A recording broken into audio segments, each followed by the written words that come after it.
The artisan donuts were falling in slow motion. At least, that's how Sage Reeves would remember it later when she replayed the security footage that would eventually get 7 million views on TikTok.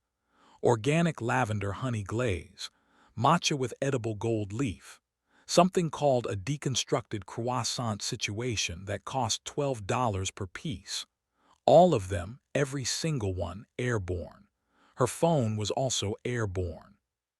Spinning through the lobby of Sterling AI like a digital frisbee, headed straight for what the insurance company would later describe as irreplaceable contemporary sculpture, and what Sage would describe as a metal thing that looked like someone sneezed in 3 dimensions.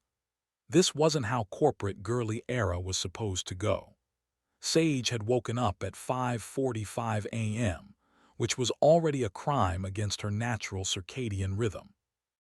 She'd put on her most professional outfit, a thrifted blazer over a Fleetwood Mac t-shirt and black jeans that only had one rip, and it was tasteful, near the knee, barely noticeable.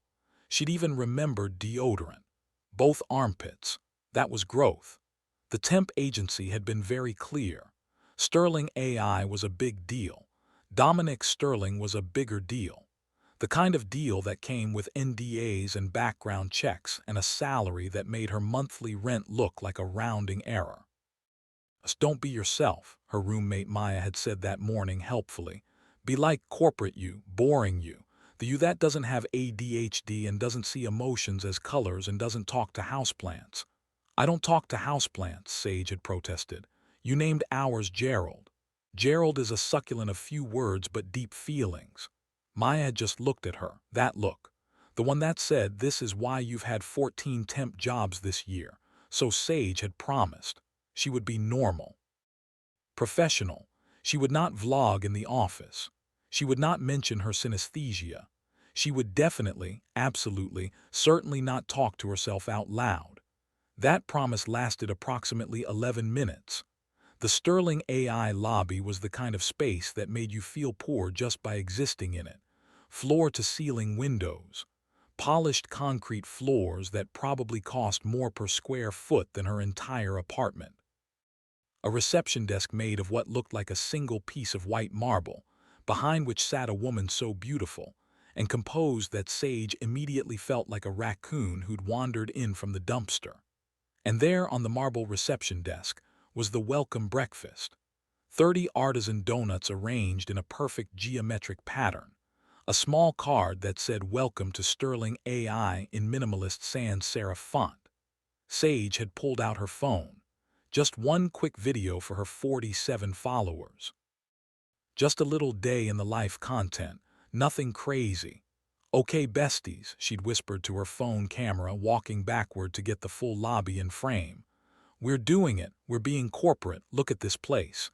This is what generational wealth looks like. This is what having your life together looks like. Those are $12 donuts. I Googled them. $12 each." She'd been so focused on the camera that she hadn't seen the robot vacuum. Sterling AI had those fancy autonomous cleaning robots, the kind that cost more than a used car, the kind that were supposed to sense obstacles and move around them.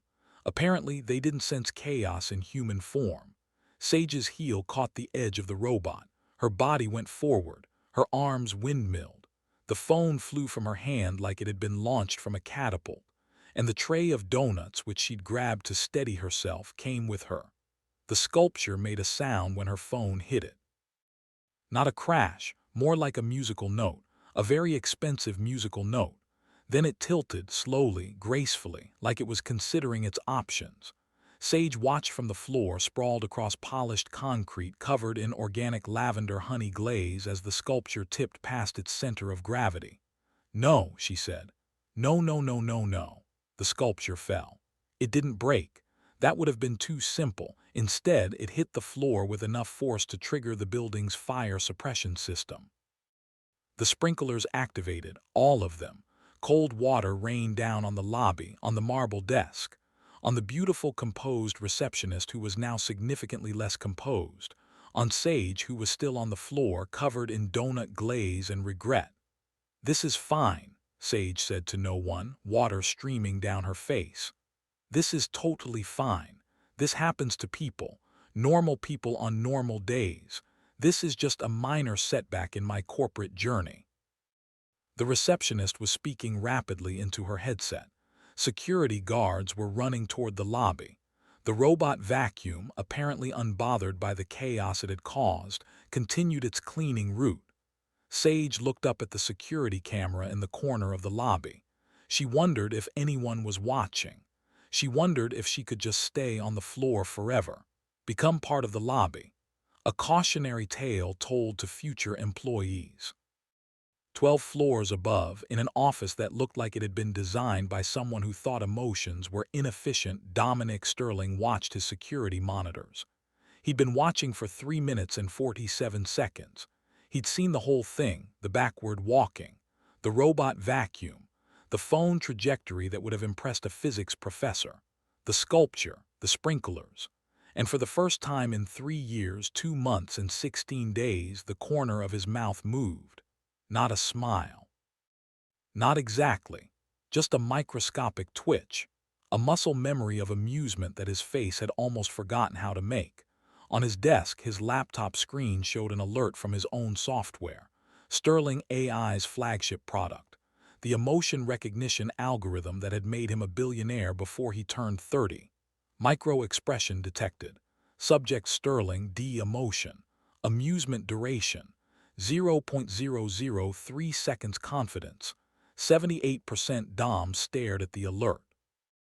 Then at the monitor where a soaking wet woman was now trying to gather donuts from the floor while apologizing to a security guard. He pressed the intercom button. "Send her up," he said. His assistant's voice came back, confused. "Sir, she just flooded the lobby." "I'm aware, send her up." Dom turned off the security feed. He straightened his coffee cup, which was already perfectly aligned with the edge of his desk. Then he straightened it again. Then he moved his wireless mouse exactly 2 centimeters to the left. His hands were doing that thing. That nervous thing he'd trained himself out of years ago. He forced them still. The woman from the lobby, Sage Reeves according to her file, was supposed to be his temporary executive assistant. Temporary being the key word. 6 weeks maximum. Just long enough to cover while his actual assistant was on maternity leave. He'd read her file. 26 years old. 14 previous temp positions in the last year. A bachelor's degree in psychology that she'd never used. A TikTok account with 47 followers where she posted videos about, and he was quoting directly from her social media bio. The chaos of being a disaster bisexual with ADHD trying to adult in late-stage capitalism. She was, by every metric, the opposite of what he needed. His life was order, structure, predictability. He woke up at 5 a.m. every day. He drank the same cold brew prepared the same way from the same coffee shop. He wore black, only black. Black shirt, black pants, black shoes, no variation, no decisions, no waste of mental energy. His office reflected this. White walls, glass desk, nothing unnecessary, nothing personal. No photos, no plants, no color, just clean lines and empty space. He'd built Sterling AI on the principle that emotions were data, quantifiable, measurable, predictable. His software could read micro-expressions faster than the human eye could process them. It could detect lies, attraction, fear, joy. It could tell you what someone was feeling before they knew themselves, and he'd made himself unreadable. He trained his face into neutrality, practiced in mirrors until every expression was controlled, until his own software couldn't get a reading on him, until he was, as the tech blogs called him, the robot CEO. It was protection. Armor. After what happened with Victoria, after she'd used every emotion he'd ever shown her as ammunition in their business dealings, he'd decided feelings were a liability. So he'd eliminated them. Or at least, he'd eliminated showing them. But something about the woman on the security feed, covered in donut glaze and sprinkler water, apologizing to a sculpture, had cracked something. Some tiny fault line in his carefully constructed neutrality. The elevator chimed. Dom's hands moved to straighten his coffee cup again. He stopped himself, forced them flat on the desk. The office door opened. Sage Reeves walked in and she was still dripping. Her blazer was soaked. Her Fleetwood Mac shirt clung to her in a way that was definitely not professional. Her dark hair hung in wet strands around her face. Mascara had run down her cheeks in gray streaks. She was holding her phone, which had a new crack across the screen, and she smelled like lavender and regret. "Hi," she said. "I'm Sage, your new assistant, and before you say anything, yes, I know there's donut glaze in my hair. No, I don't know how it got there. Actually, that's a lie. I know exactly how it got there. Physics, gravity, my lifelong nemesis, spatial awareness, the usual suspects." Dom looked at her, really looked at her. She was shaking slightly. From cold or nerves, he couldn't tell. Her eyes were darting around the office, taking in every detail, and she was talking, still talking. "I want you to know that this isn't usually how I make first impressions. Usually, I wait until at least the second day to cause property damage, but I'm an overachiever. I like to set expectations early. Get the disasters out of the way up front. That way, everything else is a pleasant surprise." She was nervous, obviously nervous, but there was something else. She was looking at him with an intensity that made him uncomfortable, like she was seeing something he didn't want seen. "You can sit," Dom said, gesturing to the chair across from his desk. "Can I?" Sage looked at the chair. It was white, pristine, probably expensive. "I'm kind of wet and glazed. I feel like sitting would be an act of aggression against your furniture." "Sit," she sat. Water immediately began pooling on the white leather. "I'm so sorry," she said. "About the lobby, about the sculpture, about existing in your general vicinity while being this much of a mess. The temp agency said you needed someone organized and professional, and I promise I can be those things. I'm just having a slight technical difficulty with the being those things right now part." Dom opened a drawer and pulled out a folder, her file. Sage Reeves, 26, psychology degree from UT Austin, 14 temp positions in 12 months.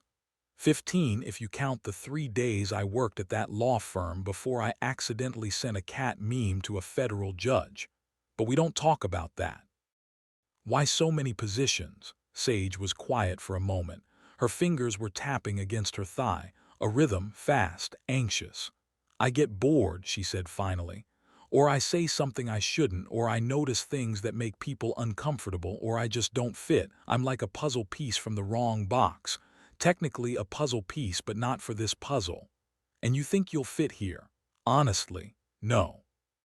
I think I'll last maybe 2 weeks before I do something that gets me escorted out by security, but I need this job. My rent is due in 6 days and my landlord has stopped accepting apologies as payment. So I'm going to try really, really hard to be normal." Dom almost smiled again. Almost. He caught it, controlled it. "What does normal mean to you?" he asked.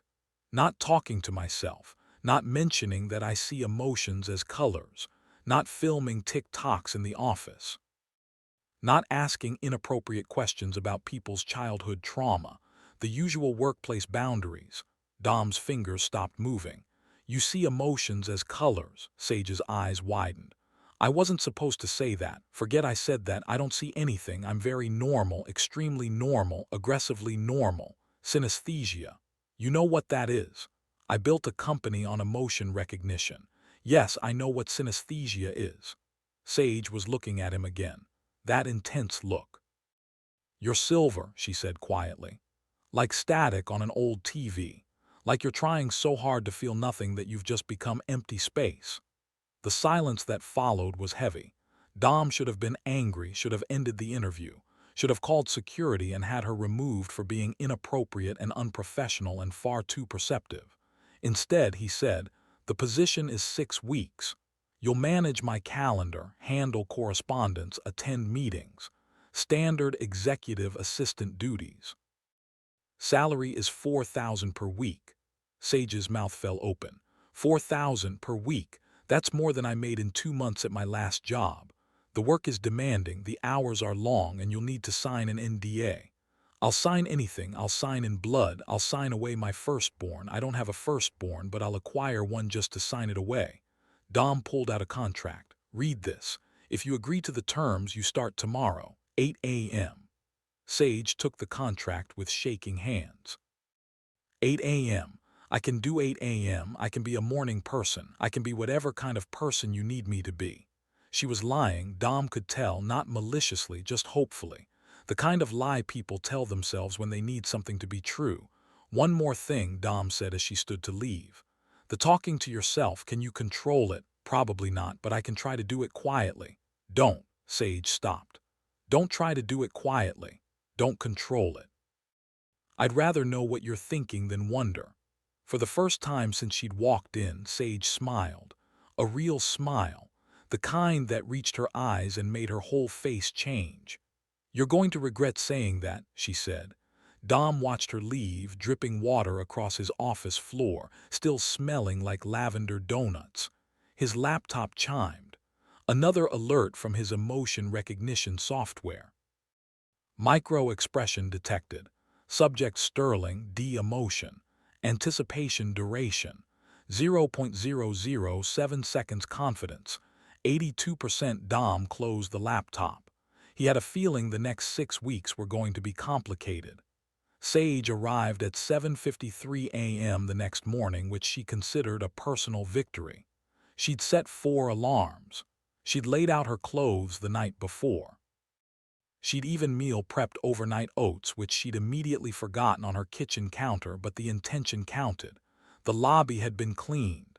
The sculpture was back in place, though Sage noticed it was now surrounded by small barriers, a protective measure, against her presumably. The beautiful receptionist from yesterday gave her a look that could freeze nitrogen. 12th floor, she said coldly. Don't touch anything. Wasn't planning on it, Sage muttered, heading for the elevator. Wasn't planning on touching anything ever again. Thinking of living the rest of my life with my hands in my pockets. Very safe, very controlled. The elevator was glass. Of course it was glass. Everything in this building was glass or white or aggressively minimalist. Sage watched the floors tick by, trying to calm her nerves. She'd stayed up until 2 a.m. reading about Dominic Sterling. The articles all said the same thing. Youngest self-made tech billionaire in Austin.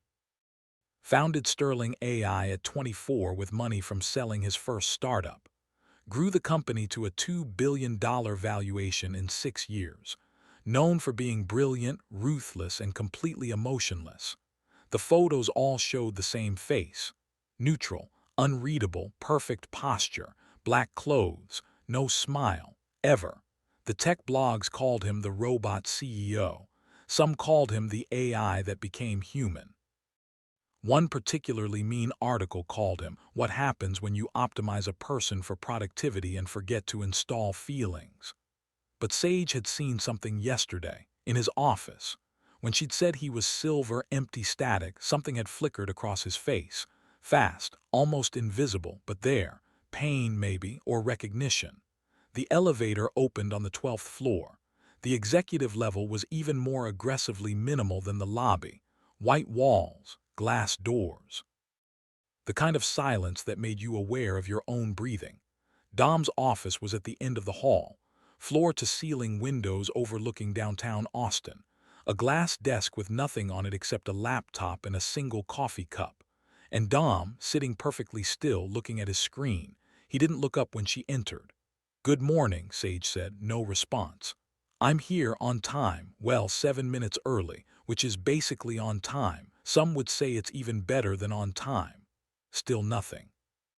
Sage stood there awkwardly holding her bag.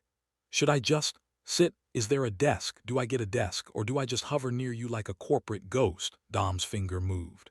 One finger pointing to a smaller glass desk near the door. "That's my desk," Sage said. "Got it. The desk near the door, the desk where you can watch me at all times. Not creepy at all, very normal boss behavior." She sat down. The desk had a computer, a phone, and nothing else. No pen, no paper. No personal items, just glass and technology. "Your login credentials are in your email," Dom said, still not looking at her. "The calendar system is explained in the orientation document. I have a meeting at 9:30. I need the quarterly reports compiled by 11. The coffee order is in the shared drive." Okay, Sage said, turning on the computer. Calendar reports coffee. I can do that. I'm very good at doing things. Doing things is my specialty. She was talking too much. She knew she was talking too much, but the silence was unbearable. The computer loaded. Sage opened her email. 17 messages, all from automated system. Nothing personal, nothing human. She glanced at Dom. He was typing. His fingers moved across the keyboard with mechanical precision, every keystroke deliberate. His posture was perfect, spine straight, shoulders level. He sat exactly in the center of his chair. "Do you ever slouch?" Sage asked before she could stop herself. Dom's fingers paused. "No, not even a little, not even when you're alone." "No, that's sad." Now he looked at her. His face was completely neutral, but Sage saw his left eye twitch, microscopic, almost invisible. "Why is that sad?" he asked. "Because slouching is nice. Slouching is the physical manifestation of relaxation. If you never slouch, you never relax, and if you never relax, you're just a very expensive tension rod in designer clothes." Silence. Then a tension rod. You know. Those things you put in doorways, very straight, very rigid, holding everything up but not actually enjoying the process. Dom turned back to his computer, but Sage saw it. The corner of his mouth. It moved, just barely, less than a millimeter, but it moved. She smiled to herself and opened the calendar system. The next 2 hours were a masterclass in corporate efficiency. Dom's calendar was color-coded. Every meeting had an agenda. Every agenda had time allocations. 15 minutes for introductions, 30 minutes for presentation, 10 minutes for questions, 5 minutes for wrap-up. It was beautiful and horrifying in equal measure. Sage compiled the quarterly reports, which involved downloading data from 7 different systems and formatting it into a template that was, frankly, a work of art. Perfect margins, consistent fonts, color-coded charts that probably made accountants weep with joy. At 10:45, Dom stood up. "Coffee," he said. "Write the coffee order from the shared drive." Sage opened the document, her eyes widened. The coffee order was 3 pages long, 3 pages. "This is a novel," she said. "This isn't a coffee order. This is a dissertation on coffee. This is the coffee equivalent of War and Peace." Dom was putting on his jacket, black, obviously. "The specifications are necessary. Oat milk, 140 degrees Fahrenheit, no foam, in a reusable cup from the coffee shop on 6th Street, not the one on 5th Street because they use different oat milk brands. And it has to be ordered under the name Sterling, not Dominic, because one time they wrote Dominique and you couldn't drink it. Consistency is important. Consistency is a cult." Dom looked at her, really looked at her. "Are you always this opinionated about coffee orders?" "I'm opinionated about everything. It's my brand." "Well, that and property damage. The coffee shop is 3 blocks away. You have 20 minutes. Sage grabbed her bag. 20 minutes for a 3-page coffee order. No pressure, just my entire employment status riding on dairy-free milk temperature. She was halfway to the door when Dom spoke again. "Sage," she turned. "Don't run, you'll spill it." "I'm not going to spill it. You flooded a lobby yesterday. That was a robot vacuum's fault. I've made peace with robot vacuums. We've agreed to stay out of each other's way." Dom almost smiled. Almost. Sage left before she could see if the almost became a real smile. The coffee shop was exactly 3 blocks away, and it was exactly as pretentious as the 3-page order suggested. Exposed brick, Edison bulbs, a chalkboard menu that used words like artisanal and handcrafted unironically. Sage waited in line, rehearsing the order in her head. Oat milk, 140 degrees. No foam, reusable cup, name Sterling. The barista was a guy with a man bun and a condescending smile. "What can I get you?" he asked. Sage pulled out her phone and read directly from the document, every specification, every detail, every neurotic requirement. The barista's smile faded. "Is this a joke? I wish it was. My boss is very specific about his coffee." "Your boss sounds like a nightmare." "He's actually not that bad. He's just very organized, and possibly a robot." "The jury's still out." She paid, waited, and checked her phone. 15 minutes had passed. She had 5 minutes to get back. The coffee was ready, perfect temperature, perfect foam level, which was to say no foam, perfect everything. Sage grabbed it carefully, holding it like it was nitroglycerin, and headed for the door. That's when she heard the voice. A man's voice. Low, urgent, coming from the corner of the coffee shop. The data migration happens Friday. Sterling won't know until the acquisition announcement. Yeah, I'll get my cut. Sage stopped, turned. The man was in his late 30s, expensive suit, perfectly styled hair. He was on his phone, facing away from her, but something about his posture made her synesthesia kick in. She saw it, the color around him. Murky brown-green, like pond water, like decay. Deception. Sage had learned to trust her synesthesia. It wasn't always accurate, but it was accurate enough. And right now it was screaming that this man was lying about something. She pulled out her phone, started recording, just audio at first, then video. She pretended to be filming the coffee shop aesthetic. The exposed brick, the Edison bulbs, very tick-tock, very innocent. The man turned slightly. Sage saw his face. She knew him, Blake Hartwell, VP of Operations at Sterling AI. She'd seen his photo in the company directory, and he was talking about data migration, about Sterling not knowing, about getting his cut. Sage's heart was racing. This was bad. This was very bad. This was the kind of bad that needed to be reported immediately. Blake ended his call, turned, saw her filming. Their eyes met. Sage smiled, bright, fake. Just getting some coffee shop content for my TikTok. Love the vibes here, very aesthetic. Blake's expression didn't change, but his color did. The brown-green got darker, murkier. Cute, he said, then he left. Sage stood there holding Dom's coffee, her phone still recording, her hands shaking. Okay, she whispered to herself. Okay. You just accidentally filmed a corporate conspiracy. This is fine. This is totally fine. This is exactly the kind of thing that happens to normal people on normal days. She stopped recording, saved the video, and ran back to the office. She made it in 19 minutes and 37 seconds. Dom was waiting at his desk. He looked at his watch when she entered. 23 seconds early, he said. I'm an overachiever. Sage set the coffee down carefully. 1 oat milk coffee, 140 degrees, no foam, reusable cup, name Sterling as ordered. Dom picked up the cup, took a sip. His face remained neutral, but Sage saw his shoulders drop, just slightly, tension releasing. Acceptable, he said. High praise. It's accurate praise. Sage sat at her desk. Her phone was burning a hole in her pocket. The video, Blake's voice, the data migration. The acquisition. She should tell Dom right now, immediately. But what if she was wrong? What if she'd misheard? What if her synesthesia was off? What if she told him and he thought she was crazy? Something wrong? Dom asked. Sage looked up. He was watching her, really watching her. No, she lied. Everything's fine. Dom's eyes narrowed just slightly. You're a terrible liar. I'm an excellent liar. I've been lying my whole life. I'm professionally trained in lying. Your left eye twitches when you lie. Sage's hand went to her eye. It does not. It does, it just did it again. They stared at each other. I saw something, Sage said finally. At the coffee shop. I don't know if it's important, it's probably nothing, but I recorded it just in case. Dom set down his coffee. Show me. Sage pulled out her phone, played the video, Blake's voice. The data migration, the acquisition, the cut. Dom's face didn't change, not even a flicker, but his fingers started tapping against his desk. Fast. Rhythmic, anxious.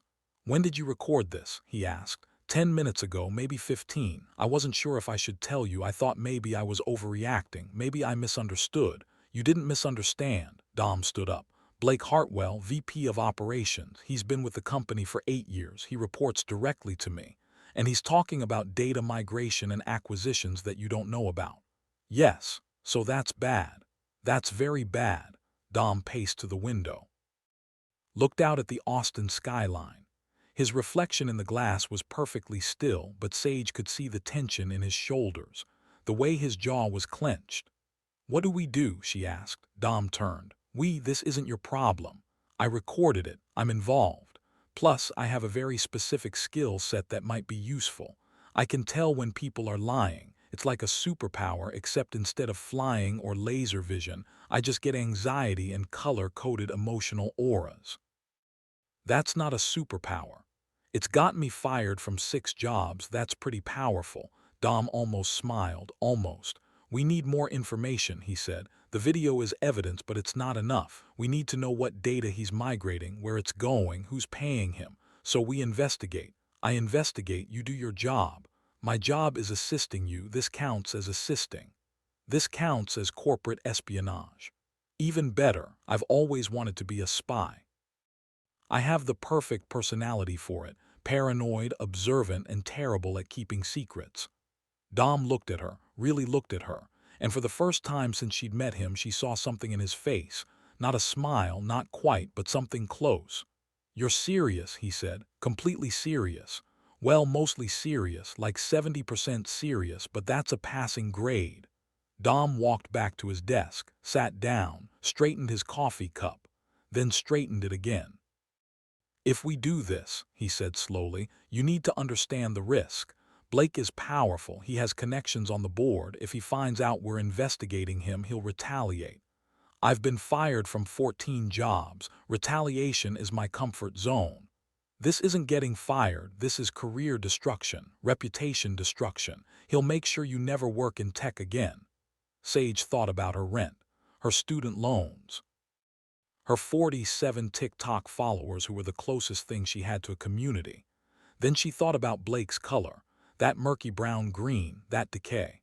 I'm in, she said. Dom nodded once, sharp, decisive. Then we start tomorrow. Tonight I need you to go home and delete that video from your phone. Send it to my encrypted email first, then delete it. All traces. If Blake suspects you have evidence, you're in danger.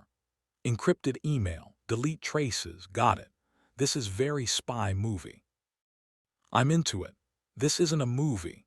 I know, but if it was, I'd be the quirky sidekick who provides comic relief and accidentally saves the day. You're not the sidekick, Sage looked up. Dom was watching her with an expression she couldn't read. Then what am I, she asked. Dom was quiet for a long moment. I don't know yet, he said finally. But the way he said it made Sage think he was starting to figure it out. Sage didn't sleep that night. She lay in bed, staring at her ceiling, replaying Blake's voice in her head. The data migration, the acquisition, the cut. She'd sent the video to Dom's encrypted email. Then she deleted it from her phone. Then she'd checked 3 times to make sure it was really deleted. Then she'd checked a 4th time because anxiety didn't believe in odd numbers. At 2:37 a.m., she gave up on sleep and made tea. Chamomile. The kind that promised relaxation and delivered vague disappointment. Maya found her at 3:15, sitting on their apartment floor, surrounded by printed articles about Sterling AI. You're spiraling, Maya said, not unkindly. I'm researching. You're spiraling and calling it research. There's a difference. Sage looked up. Maya was in her pajamas, hair in a bonnet, looking like the responsible adult Sage wished she could be. I think I accidentally uncovered corporate fraud, Sage said. Of course you did. I've been there 2 days. That's actually impressive. Usually takes you at least a week to stumble into something catastrophic. Sage threw a printed article at her. Maya caught it. Read the headline. Sterling AI valued at $2 billion, Maya read aloud. Okay, so you're not just uncovering fraud. You're uncovering fraud at a company worth more than some country's GDP. Cool, cool, cool, cool, very normal, very safe. I know. You're going to get fired, probably, or sued. Also probable, or worse. What's worse than sued? Maya sat down next to her. Sage, babe, love of my platonic life, you need to be careful. These tech billionaires don't play. They have lawyers, they have money. They have the ability to make people disappear into legal paperwork. I know. Then why are you doing this? Sage was quiet. She looked at the articles spread around her. Photos of Dom, that neutral face, those empty eyes. Because he asked me to, she said finally. The robot CEO asked you to investigate corporate fraud. He didn't ask. I volunteered, but he didn't say no. That's not the same as yes. It's close enough, Maya sighed. You like him. I don't like him. I barely know him. You like him, I can tell. You have that look you get when you're about to make a terrible decision involving a man who's emotionally unavailable. He's not emotionally unavailable, he's just emotionally efficient. That's the same thing. It's not. Sage. Maya, they stared at each other. Fine, Maya said. Do your corporate espionage. Investigate your billionaire boss, but please, for the love of God, try not to die or get sued or fall in love, preferably all three. I'm not going to fall in love. You're already falling. I'm not. You're printing articles about him at 3 a.m. That's falling. Sage looked at the articles, at Dom's face, that perfect neutrality. I just want to help, she said quietly. I know, Maya said. That's what worries me. The next morning, Sage arrived at the office at 7:45. Early, prepared, armed with coffee and determination and a playlist of spy movie soundtracks that she'd listened to on the walk over. Dom was already there. Of course he was. Sage was starting to suspect he lived in the office. Maybe he had a secret bedroom behind one of the white walls. Maybe he just powered down at night like an actual robot.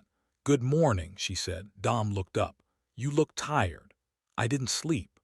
Why not? Because I was thinking about corporate fraud and encrypted emails and the fact that I'm now technically an accomplice to whatever we're doing. We're not doing anything illegal. We're investigating your VP without his knowledge. That feels illegal adjacent. It's due diligence. That's a very corporate way of saying spying. Dom almost smiled. Sit down. We need to talk about next steps. Sage sat. Dom pulled up a document on his laptop, turned it so she could see. It was a list. A long list. Names, dates, file transfers. I spent last night going through our server logs, Dom said. Blake has been accessing files he shouldn't have access to, financial records, user data, proprietary algorithms, all of it encrypted and transferred to an external server. That's bad. That's industrial espionage. That's very bad. The transfers started 6 months ago, small amounts at first, then larger. The most recent transfer was 3 days ago. 50 gigabytes of user data. Sage felt sick. 50 gigabytes, how many users is that? Approximately 2 million. He's selling user data. Yes. To who? I don't know yet. The external server is registered to a shell company in Delaware. No public records, no obvious connections. So we need to find the connection. Yes. How? Dom closed his laptop. Blake has a meeting this afternoon, 3 p.m. off-site. Marked as personal time on his calendar, but I think it's related to the data transfers. You want me to follow him. I want you to observe him from a distance, see where he goes, who he meets, then report back. You want me to stalk your VP. I want you to conduct surveillance. That's just fancy stalking. It's information gathering. Sage thought about it, about Blake's murky brown-green color, about 2 million users whose data was being sold. Okay, she said. I'll do it. But I need you to know that I'm very bad at being subtle. My natural state is loud and obvious. Subtle is not in my skill set. You managed to record him yesterday without him noticing. That was luck and good lighting, and the fact that I was holding a $12 coffee and looked very busy. Then look very busy again. At 2:45 p.m., Sage was stationed in the lobby. She'd changed into more casual clothes, jeans and a hoodie, and she'd put her hair up in a messy bun. She looked like every other 20-something in Austin, unremarkable, forgettable. She had her phone out pretending to scroll through TikTok. Actually, she had the camera app open, ready to record. At 2:53, Blake walked through the lobby. He was on his phone talking to someone.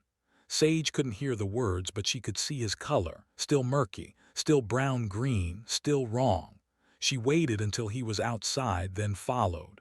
Blake walked 3 blocks, then 4. He wasn't heading toward the parking garage. He was walking, fast, purposeful.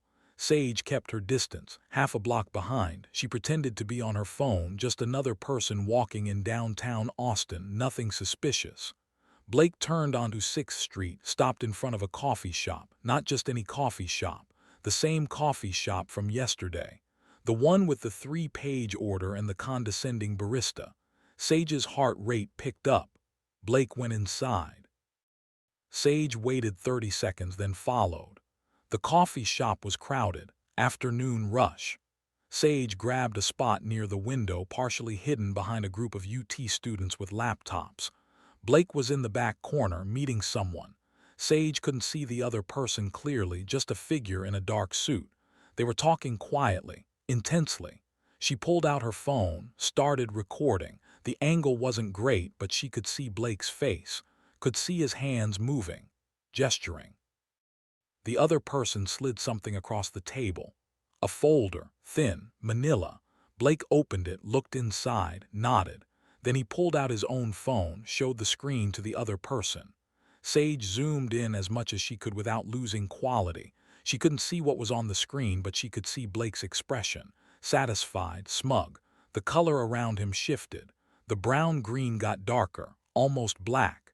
Sage's synesthesia was screaming. She kept recording. The meeting lasted 7 minutes. Then Blake stood up, shook the other person's hand, left. Sage stayed where she was, watched the other person. They sat there for another minute, then they stood up, turned. Sage's breath caught. She knew that face. Victoria Chen, Dom's ex-fiancée. Sage had seen her photo in the articles she'd printed last night. Victoria Chen, former COO of Sterling AI, left the company 3 years ago after a messy breakup with Dom. Started her own competing AI firm, and now she was meeting with Blake, in secret. With folders and phone screens and murky colors, Sage's hands were shaking. She stopped recording, saved the video, sent it to Dom's encrypted email with shaking fingers. Then she left fast before Victoria could see her. She was 2 blocks away when her phone rang. Dom. I saw the video, he said, no greeting, no preamble. It's Victoria, Sage said. Blake is working with Victoria. I know. Did you know she was in Austin? No. Did you know they were working together? No. Silence. Dom, Sage said quietly. What happened between you two? More silence. Not now, he said finally. Come back to the office. We need to talk. He hung up. Sage stood on the sidewalk, people streaming past her, and felt the weight of what she'd just uncovered. This wasn't just corporate espionage, this was personal, and she was right in the middle of it. When Sage got back to the office, Dom's door was closed. The blinds were drawn. She'd never seen the blinds drawn before. She sat at her desk, waited. 20 minutes passed, then the door opened. Come in, Dom said. Sage went in. Dom was standing by the window looking out at the city. His posture was still perfect, but something was different. His shoulders were tense. His hands were in his pockets, which she'd never seen before. Sit, he said. She sat. Dom didn't turn around. Victoria and I met in college, he said. UT Austin, computer science program. She was brilliant, ambitious. We started dating junior year. Got engaged 2 years after graduation. Sage stayed quiet. We built Sterling AI together, Dom continued. She was COO, I was CEO. We were partners in business and life. I thought we wanted the same things. What happened? I found out she was stealing proprietary code, selling it to competitors, using my emotions, my trust as cover. Every time I questioned her, she'd cry, or get angry, or make me feel guilty for doubting her. I was so focused on making her happy that I didn't see what she was doing. Dom finally turned around. His face was still neutral, but Sage could see something underneath. Pain, old and deep. When I confronted her with evidence, she didn't deny it. She laughed, said I was too emotional to run a company, said feelings made me weak. Then she left, started her own firm, took half our clients. That's why you don't show emotion, Sage said quietly. That's why I control them. That's not the same thing. It's close enough. Sage stood up, walked to where he was standing. She was wrong, Sage said. Emotions don't make you weak, they make you human, and being human isn't a flaw, it's the whole point. Dom looked at her, really looked at her. You barely know me, he said. I know enough. I know you built something incredible. I know you're trying to protect your company and your users. I know you asked me to help even though you barely know me either. That's not weakness, that's trust. Trust is dangerous. So is being alone. They stood there, close, closer than they'd ever been. Sage could see his color. It wasn't silver anymore. It was shifting, gray to blue, sadness to something else, something warmer. We need to stop them, Dom said. We will, Blake and Victoria, whatever they're planning. We'll figure it out. You're very confident for someone who's been here 3 days. I'm very confident in general. It's a defense mechanism. If I act like I know what I'm doing, sometimes I trick myself into actually knowing. Dom almost smiled. That's not reassuring. It's honest. Honesty is underrated. So is slouching. You should try it sometime. This time he did smile, small, quick, but real, and Sage felt something shift, something that had nothing to do with corporate espionage and everything to do with the way he was looking at her. Thank you, Dom said quietly. For what? For seeing me. The real me. Not the robot everyone thinks I am. Sage felt her chest tight. You're welcome, but for the record, you're a terrible robot. Robots don't almost smile, they don't drink 3-page coffee orders, and they definitely don't thank people for seeing them. Maybe I'm a defective robot. Maybe you're just a person who forgot how to be one. Dom's hand moved, just slightly, toward hers. Then his phone rang. The moment broke. Dom answered, listened. His face went hard. When? He asked. Then I'll be right there. He hung up. What is it? Sage asked. Blake just called an emergency board meeting tomorrow morning, 9 a.m. He's bringing evidence of financial irregularities. He's accusing me of embezzlement. Sage felt her stomach drop. He's framing you. Yes, because he knows we're investigating him. Probably.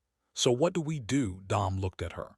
And for the first time since she'd met him, she saw fear in his eyes. I don't know, he said. And that scared Sage more than anything else. The emergency board meeting was scheduled for 9 a.m.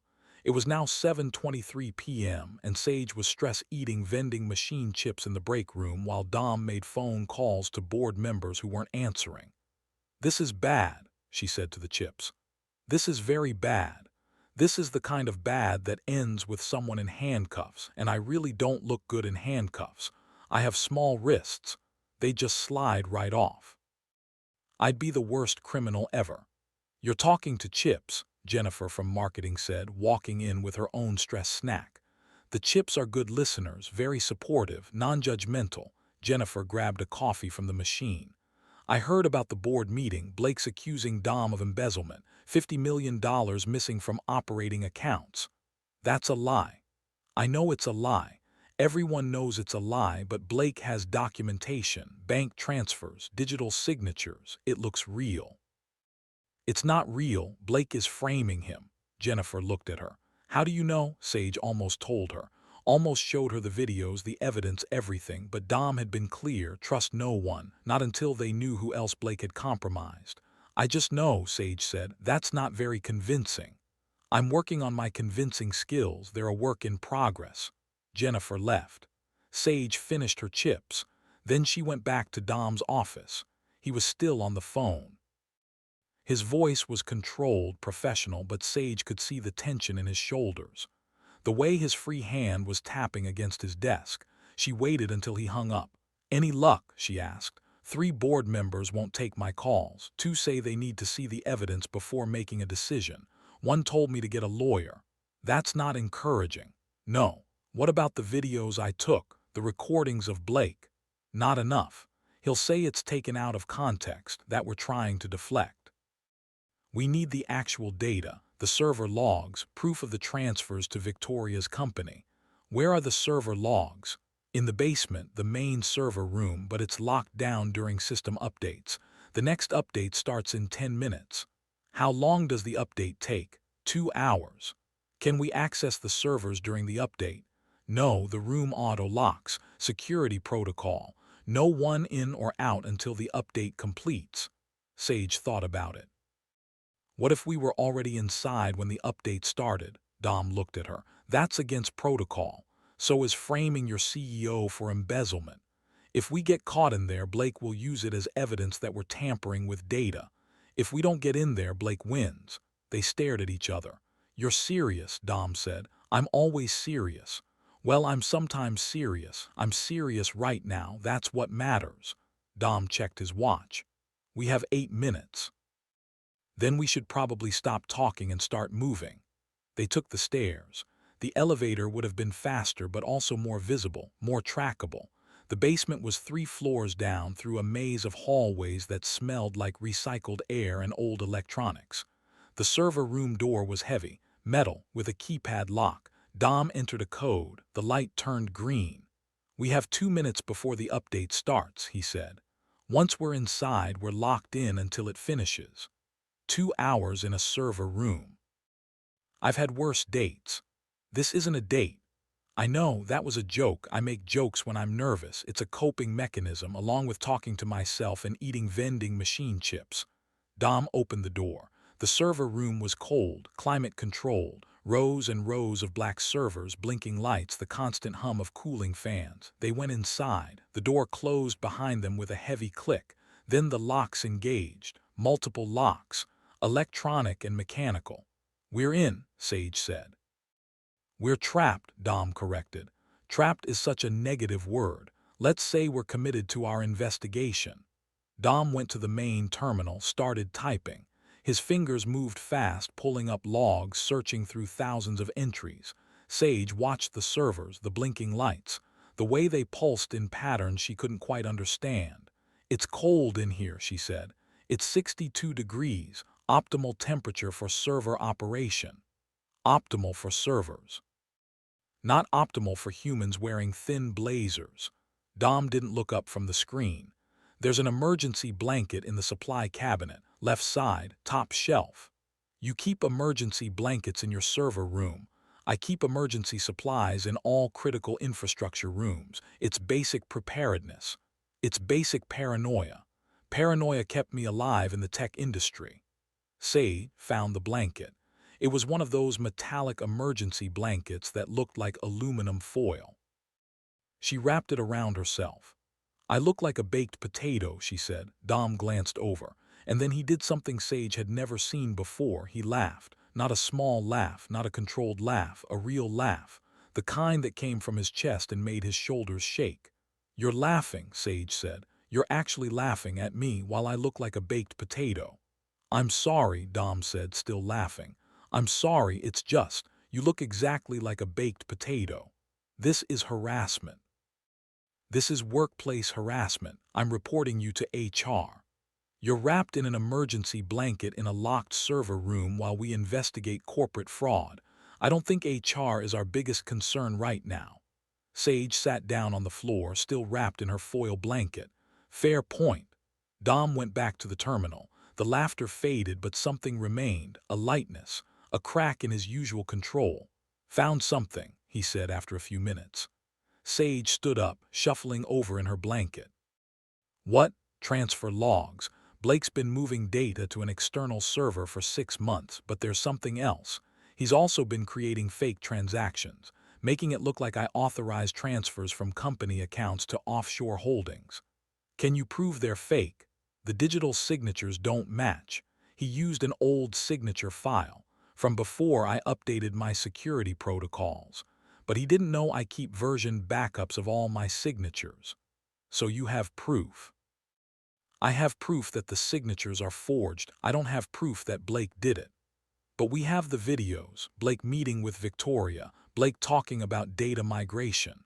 "Circumstantial. A good lawyer will tear it apart." Sage thought about it, about Blake's color, that murky brown-green, about the way he'd looked at her in the coffee shop. "He knows," she said quietly. "Knows what?" "That we're investigating him. That's why he called the emergency meeting. He's trying to get ahead of us. Discredit you before we can expose him." Dom was quiet. His fingers had stopped typing. He was staring at the screen, but Sage could tell he wasn't seeing it. "I should have seen this coming," he said. "I should have known Victoria wouldn't just disappear. She's been planning this, using Blake, waiting for the right moment." "You couldn't have known." "I should have. I built a company on reading people, on predicting behavior, and I missed this." "You didn't miss it. You trusted someone." "That's not a failure, that's being human." Dom turned to look at her. "You keep saying that, being human, like it's a good thing." "It is a good thing." "Victoria used my humanity against me. She used my feelings, my trust, my love. She turned them into weapons." "So you decided to stop feeling." "I decided to stop showing what I feel." "That's the same thing." "It's not." "It is. If you can't show what you feel, eventually you stop feeling it. You become what you're pretending to be.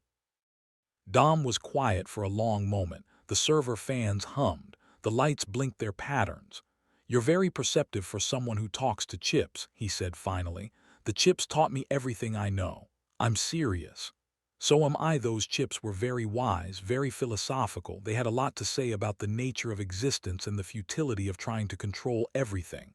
Dom almost smiled. "You're deflecting." "I'm coping. There's a difference." "Why do you do that? Make jokes when things are serious?" Sage pulled the foil blanket tighter. "Because if I don't make jokes, I'll start crying. And if I start crying, I won't stop. So I make jokes.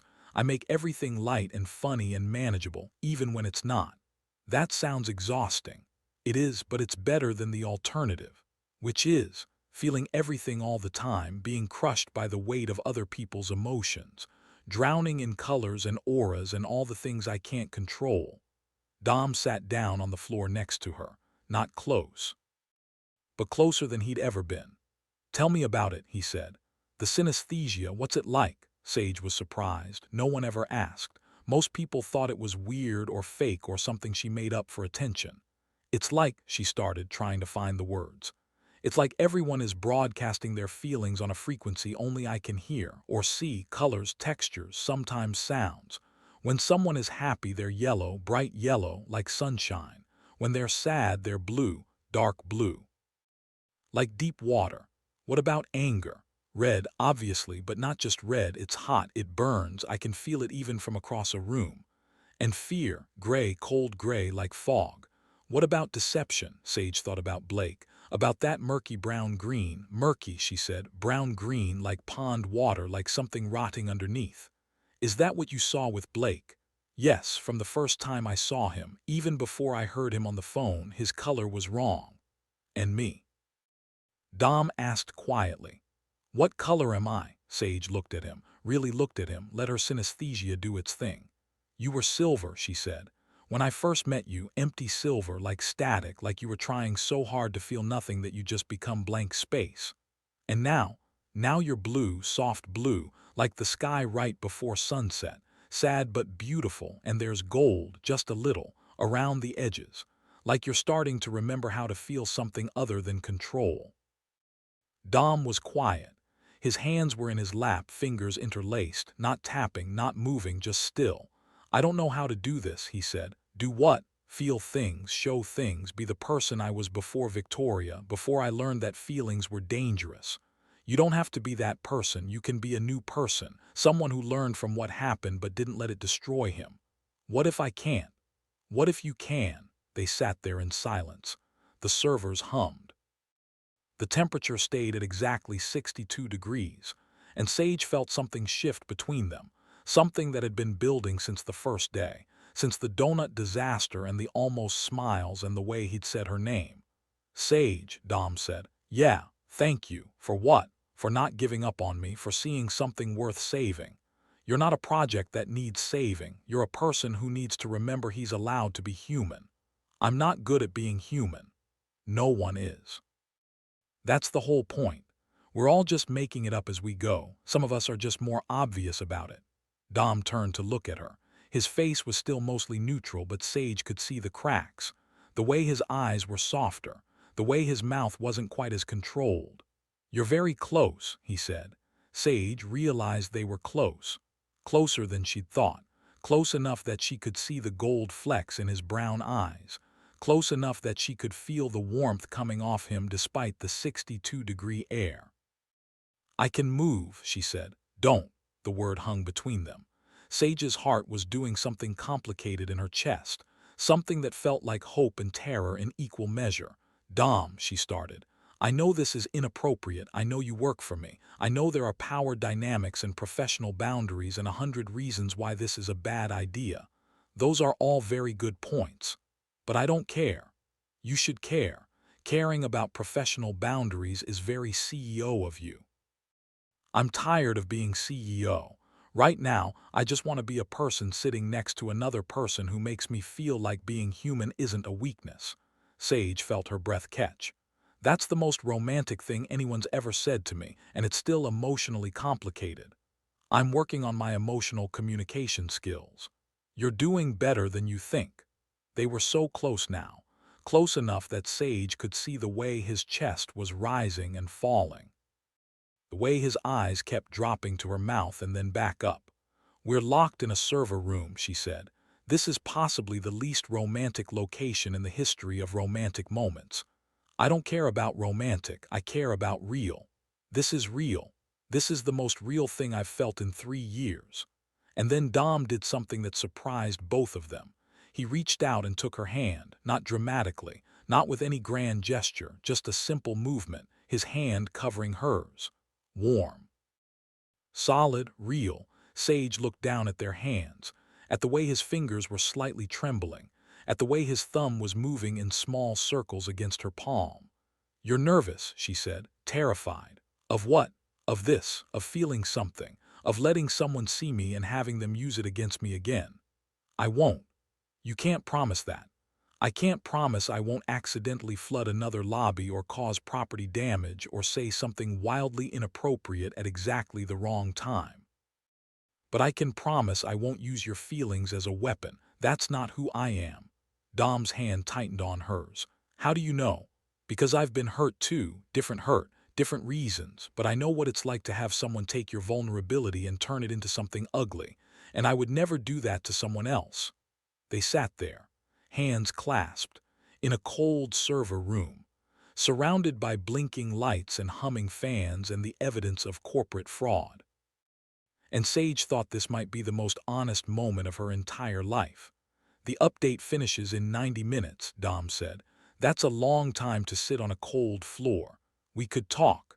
We could, or we could sit in comfortable silence like two emotionally mature adults.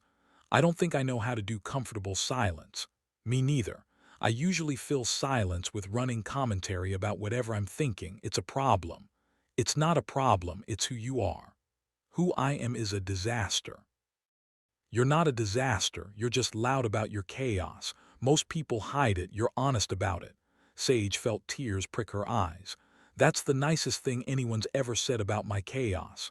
I mean it. I know that's what makes it nice." Dom's thumb was still moving in circles on her palm, small, soothing, like he was trying to memorize the feeling. "Tell me something," he said. "Something real, something you don't tell people." Sage thought about it. About all the things she kept hidden under the jokes and the self-deprecation and the constant noise. "I'm afraid I'm too much," she said quietly. "Too loud, too emotional, too chaotic. I'm afraid that eventually everyone realizes I'm exhausting and they leave. And I'm afraid that I'll never find someone who thinks my too much is exactly enough." Dom was quiet for a moment. "You're not too much," he said. "You're exactly right. And anyone who can't see that doesn't deserve you." Sage felt a tear slide down her cheek. "You're getting really good at this emotional communication thing. I have a good teacher." "The chips, you," Sage laughed. A wet, messy laugh that turned into a sob that turned back into a laugh.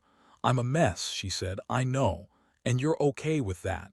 "I'm more than okay with it. I think I might need it."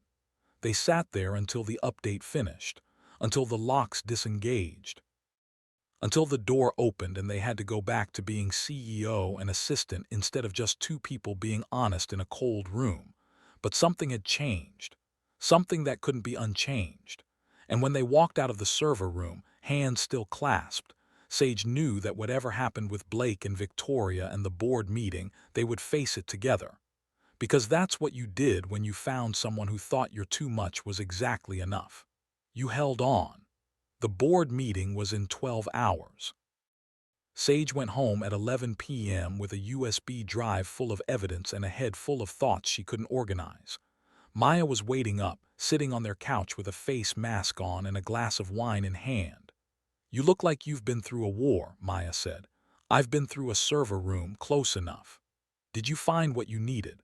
"Maybe, I don't know. We have evidence that Blake forged Dom's signature. We have proof of data transfers. We have videos of Blake meeting with Dom's ex. But I don't know if it's enough." "Enough for what?" "Enough to stop him from destroying Dom's life." Maya patted the couch. Sage sat down, accepted the wine glass Maya handed her. "You really like him," Maya said. "It wasn't a question. I really like him. the emotionally unavailable billionaire who lives in his office and drinks 3-page coffee orders. He's not emotionally unavailable, he's just been hurt. There's a difference. Sage, babe, that's what all emotionally unavailable men say. I've been hurt, I have walls, I need time, and then they never actually do the work to heal. Dom is doing the work, I've seen it, he's trying. Trying isn't the same as succeeding. It's a start. Maya sighed, just be careful, I don't want to see you get hurt. I'm always careful. You flooded a lobby on your first day. That was the robot vacuum's fault. You're already making excuses for him. I'm not making excuses, I'm providing context. They sat in silence for a moment. Sage drank her wine. It was cheap and slightly sour, but it was warm going down. What are you going to do? Maya asked. Tomorrow, go to the board meeting, present the evidence, hope it's enough. And if it's not, then I'll figure something else out, I always do. That's not a plan, it's the only plan I have. Sage went to bed at midnight. Lay there staring at the ceiling, thinking about Dom's hand on hers, about the way he'd said you're exactly right, about the gold starting to appear in his blue. At 2:37 a.m. her phone buzzed, a text from an unknown number. You should stop investigating, it won't end well for you. Sage sat up, stared at the message. Her heart was racing. She screenshot it, sent it to Dom. He responded immediately. Are you okay? Yes, just scared. I'm coming over. You don't need to do that. I'm already in my car. Sage got out of bed, put on real clothes. Tried to make herself look less like someone who'd been threatened and more like someone who had their life together. She failed. Dom arrived 20 minutes later. He was still in his black clothes from the office. His hair was slightly messy, like he'd been running his hands through it. Show me the message, he said. Sage showed him. Dom's jaw clenched. Blake, he said, how do you know? Because this is exactly what he did to the last person who tried to expose him. Threats. Intimidation. Making them afraid to come forward. There was someone else. An accountant 3 years ago. She found irregularities in Blake's expense reports, started asking questions. Then she started getting threatening messages. Then her car was vandalized. Then she quit. Did you investigate? I tried, but she wouldn't testify. She was too scared, and without her testimony I had nothing. Sage felt sick. He's going to do the same thing to me. No, he's not, because I won't let him. You can't protect me from everything. I can try. They were standing in her tiny living room. Maya's plants everywhere, Gerald the succulent on the windowsill. The cheap IKEA furniture that Sage had assembled slightly wrong, so everything was a little crooked. It was the opposite of Dom's minimalist office. Chaotic, colorful, lived in. Your apartment is very you, Dom said. Is that a compliment or an observation? Both. Sage sat down on the couch. Dom sat next to her. Not too close, but close enough. I'm scared, she admitted. I know. Not just of Blake, of all of this, of what happens if we fail, of what happens if we succeed, of what happens between us. What do you want to happen between us? Sage looked at him, at his face, still mostly neutral but with cracks, with softness around the edges. I want you to keep getting better at being human, she said. I want you to smile more. I want you to stop aligning pens when you're nervous. I want you to trust that not everyone will hurt you. That's a lot to want. I'm an ambitious person. What about us? What do you want for us? Sage felt her heart do that complicated thing again. I want to see where this goes. I want to not be temporary. I want to be chosen. For once in my life, I want someone to choose me and mean it. Dom reached out, took her hand again, the same way he had in the server room. I choose you, he said. You barely know me. I know enough. I know you're brave and honest and you see things other people miss. I know you make me laugh. I know you make me want to be better. That's enough. What if I disappoint you?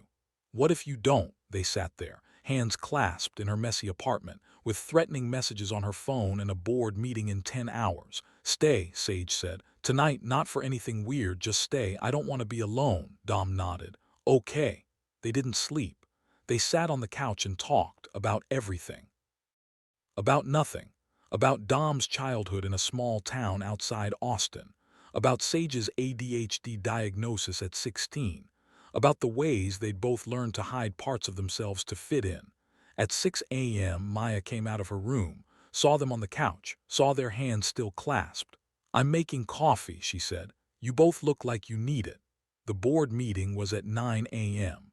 Sage wore her most professional outfit, a black dress that Maya had lent her, heels that she could actually walk in. Minimal jewelry. "You look like you're going to a funeral," Maya said. "I might be mine." "That's dark. I'm feeling dark." Dom picked her up at 8:15. They drove to the office in silence. His hand found hers in the car, held on. "Whatever happens," he said, "thank you." "For what?" "For trying, for caring, for being exactly who you are." Sage felt tears threat. "Don't make me cry. I'm wearing mascara. It's not waterproof." "Then don't cry. That's not how crying works." They arrived at the office. The boardroom was on the 13th floor, glass walls, a long table, 12 chairs, 11 of them were already filled. Blake was there, sitting at the far end, looking confident, smug. His color was that murky brown-green but darker now, almost black. Victoria was there too, sitting next to Blake, looking like she owned the place. Sage felt her stomach turn. "She's on the board," she whispered to Dom. "As of last month. Blake nominated her. Said we needed fresh perspective." "That's not fresh perspective, that's a coup." They sat down, Dom at the head of the table, Sage in the chair beside him, not typical for an assistant, but Dom had insisted. The board chair, an older woman named Margaret, called the meeting to order. "We're here to discuss serious allegations," Margaret said. "Blake has brought evidence of financial irregularities, $50 million missing from operating accounts. All transfers authorized by Dominic Sterling." Blake stood up, pulled up a presentation on the screen. Bank statements, transfer records, digital signatures, all of it looked real, all of it was fake. "As you can see," Blake said, his voice smooth, "the evidence is clear. Mr. Sterling has been systematically moving company funds to offshore accounts. This has been happening for 6 months, and when I discovered it, he tried to discredit me." "That's a lie," Sage said. Everyone turned to look at her. "Excuse me," Blake said. "That's a lie, all of it. Transfers are fake, the signatures are forged, and you're the one who's been stealing from the company." Blake laughed. "And you are Sage Reeves, Mr. Sterling's assistant, and the person who has video evidence of you meeting with Victoria Chen to discuss data migration and acquisition deals that Mr. Sterling knew nothing about." The room went silent. Blake's color shifted. The black got darker, angrier. "That's absurd," he said. "You're making accusations based on what? A temp worker's imagination." "Based on this?" Sage pulled out her phone, played the video from the coffee shop. Blake's voice, clear, unmistakable. "The data migration happens Friday. Sterling won't know until the acquisition announcement. Yeah, I'll get my cut." The board members leaned forward, watching, listening. Blake's face went red. "That's taken out of context. That was a private conversation about a different project." "Then explain this." Sage played the second video, Blake meeting with Victoria, the folder, the phone screen. "That's Victoria Chen," Margaret said. "Your ex-fiancé, the one who stole proprietary code." "I can explain," Blake started. "Please do," Dom said. His voice was cold, controlled, but Sage could see his hands. They were shaking. Blake looked around the room, at the board members, at Victoria, who was staying very quiet. "This is a setup," Blake said.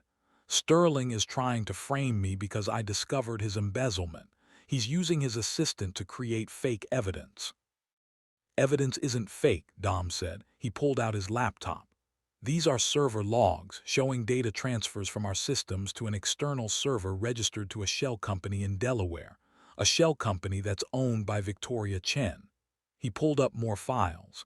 "These are the forged signatures, the ones Blake used to make it look like I authorized the transfers. But they don't match my actual signature. The angle is wrong. The pressure points are different. Any forensic analyst can verify that." Blake was sweating now. His color was pulsing, black to red, anger to fear. "You can't prove I did it," he said. "Actually, I can." Dom pulled up one more file. "This is security footage from our server room from 6 weeks ago, showing you accessing files you shouldn't have access to, downloading signature files, creating fake transaction records." The video played, clear, unmistakable, Blake's face, Blake's hands, Blake's crimes. The room erupted, board members talking over each other. Margaret calling for order, Victoria standing up trying to leave. "Sit down, Miss Chen," Margaret said. "You're not going anywhere." Blake stood up. "I'm not staying for this." "Yes, you are," Dom said. "Security is already outside. You're not leaving this building until the police arrive." Blake's face went white, then red, then white again. "You can't do this," he said. "I just did." Blake looked at Sage, that look, pure hatred. "This is your fault," he said. "You ruined everything." "No," Sage said. "You ruined everything. I just noticed." Security came in, two large men in uniforms. They took Blake by the arms. "I'll destroy you," Blake said to Dom. "Both of you. I have lawyers. I have connections. You'll regret this." "I don't think I will," Dom said. They took Blake away, Victoria too. The board members sat in stunned silence. Margaret looked at Dom. "I think we owe you an apology. I think you owe me better judgment in board appointments." "Fair point." The meeting adjourned. The board members filed out, leaving Dom and Sage alone in the glass room. "We did it," Sage said. "You did it. You're the one who recorded him. You're the one who saw through him." "We did it together." Dom stood up, walked to where she was sitting, pulled her to her feet.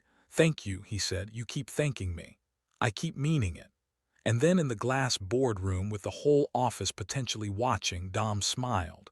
Not an almost smile, not a controlled smile. A real, full, genuine smile that reached his eyes and changed his entire face. Sage felt her heart stop. "You're smiling," she said. "I know. People can see. I don't care. This is going to be all over the office by lunch." "Good." And then Dom did something even more surprising. He laughed, a real laugh, the kind that came from deep in his chest, the kind that made his shoulders shake.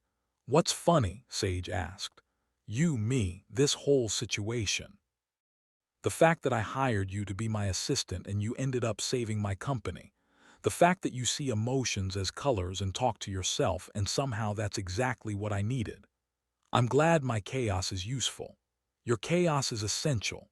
They stood there, close, closer than they'd ever been in public. "Dom," Sage started, "I know professional boundaries, power dynamics, all the reasons this is complicated. I was going to say your color is gold, pure gold, like sunshine, like happiness." Dom's smile got wider. "That's the synesthesia. That's the truth." And in that moment, Sage knew. Whatever happened next, whatever complications came from this, it was worth it. Because she'd found someone who thought her chaos was essential. And that was everything. The video of Dom smiling in the boardroom went viral by lunch. Not viral like the donut disaster. Viral like 7 million views in 6 hours viral.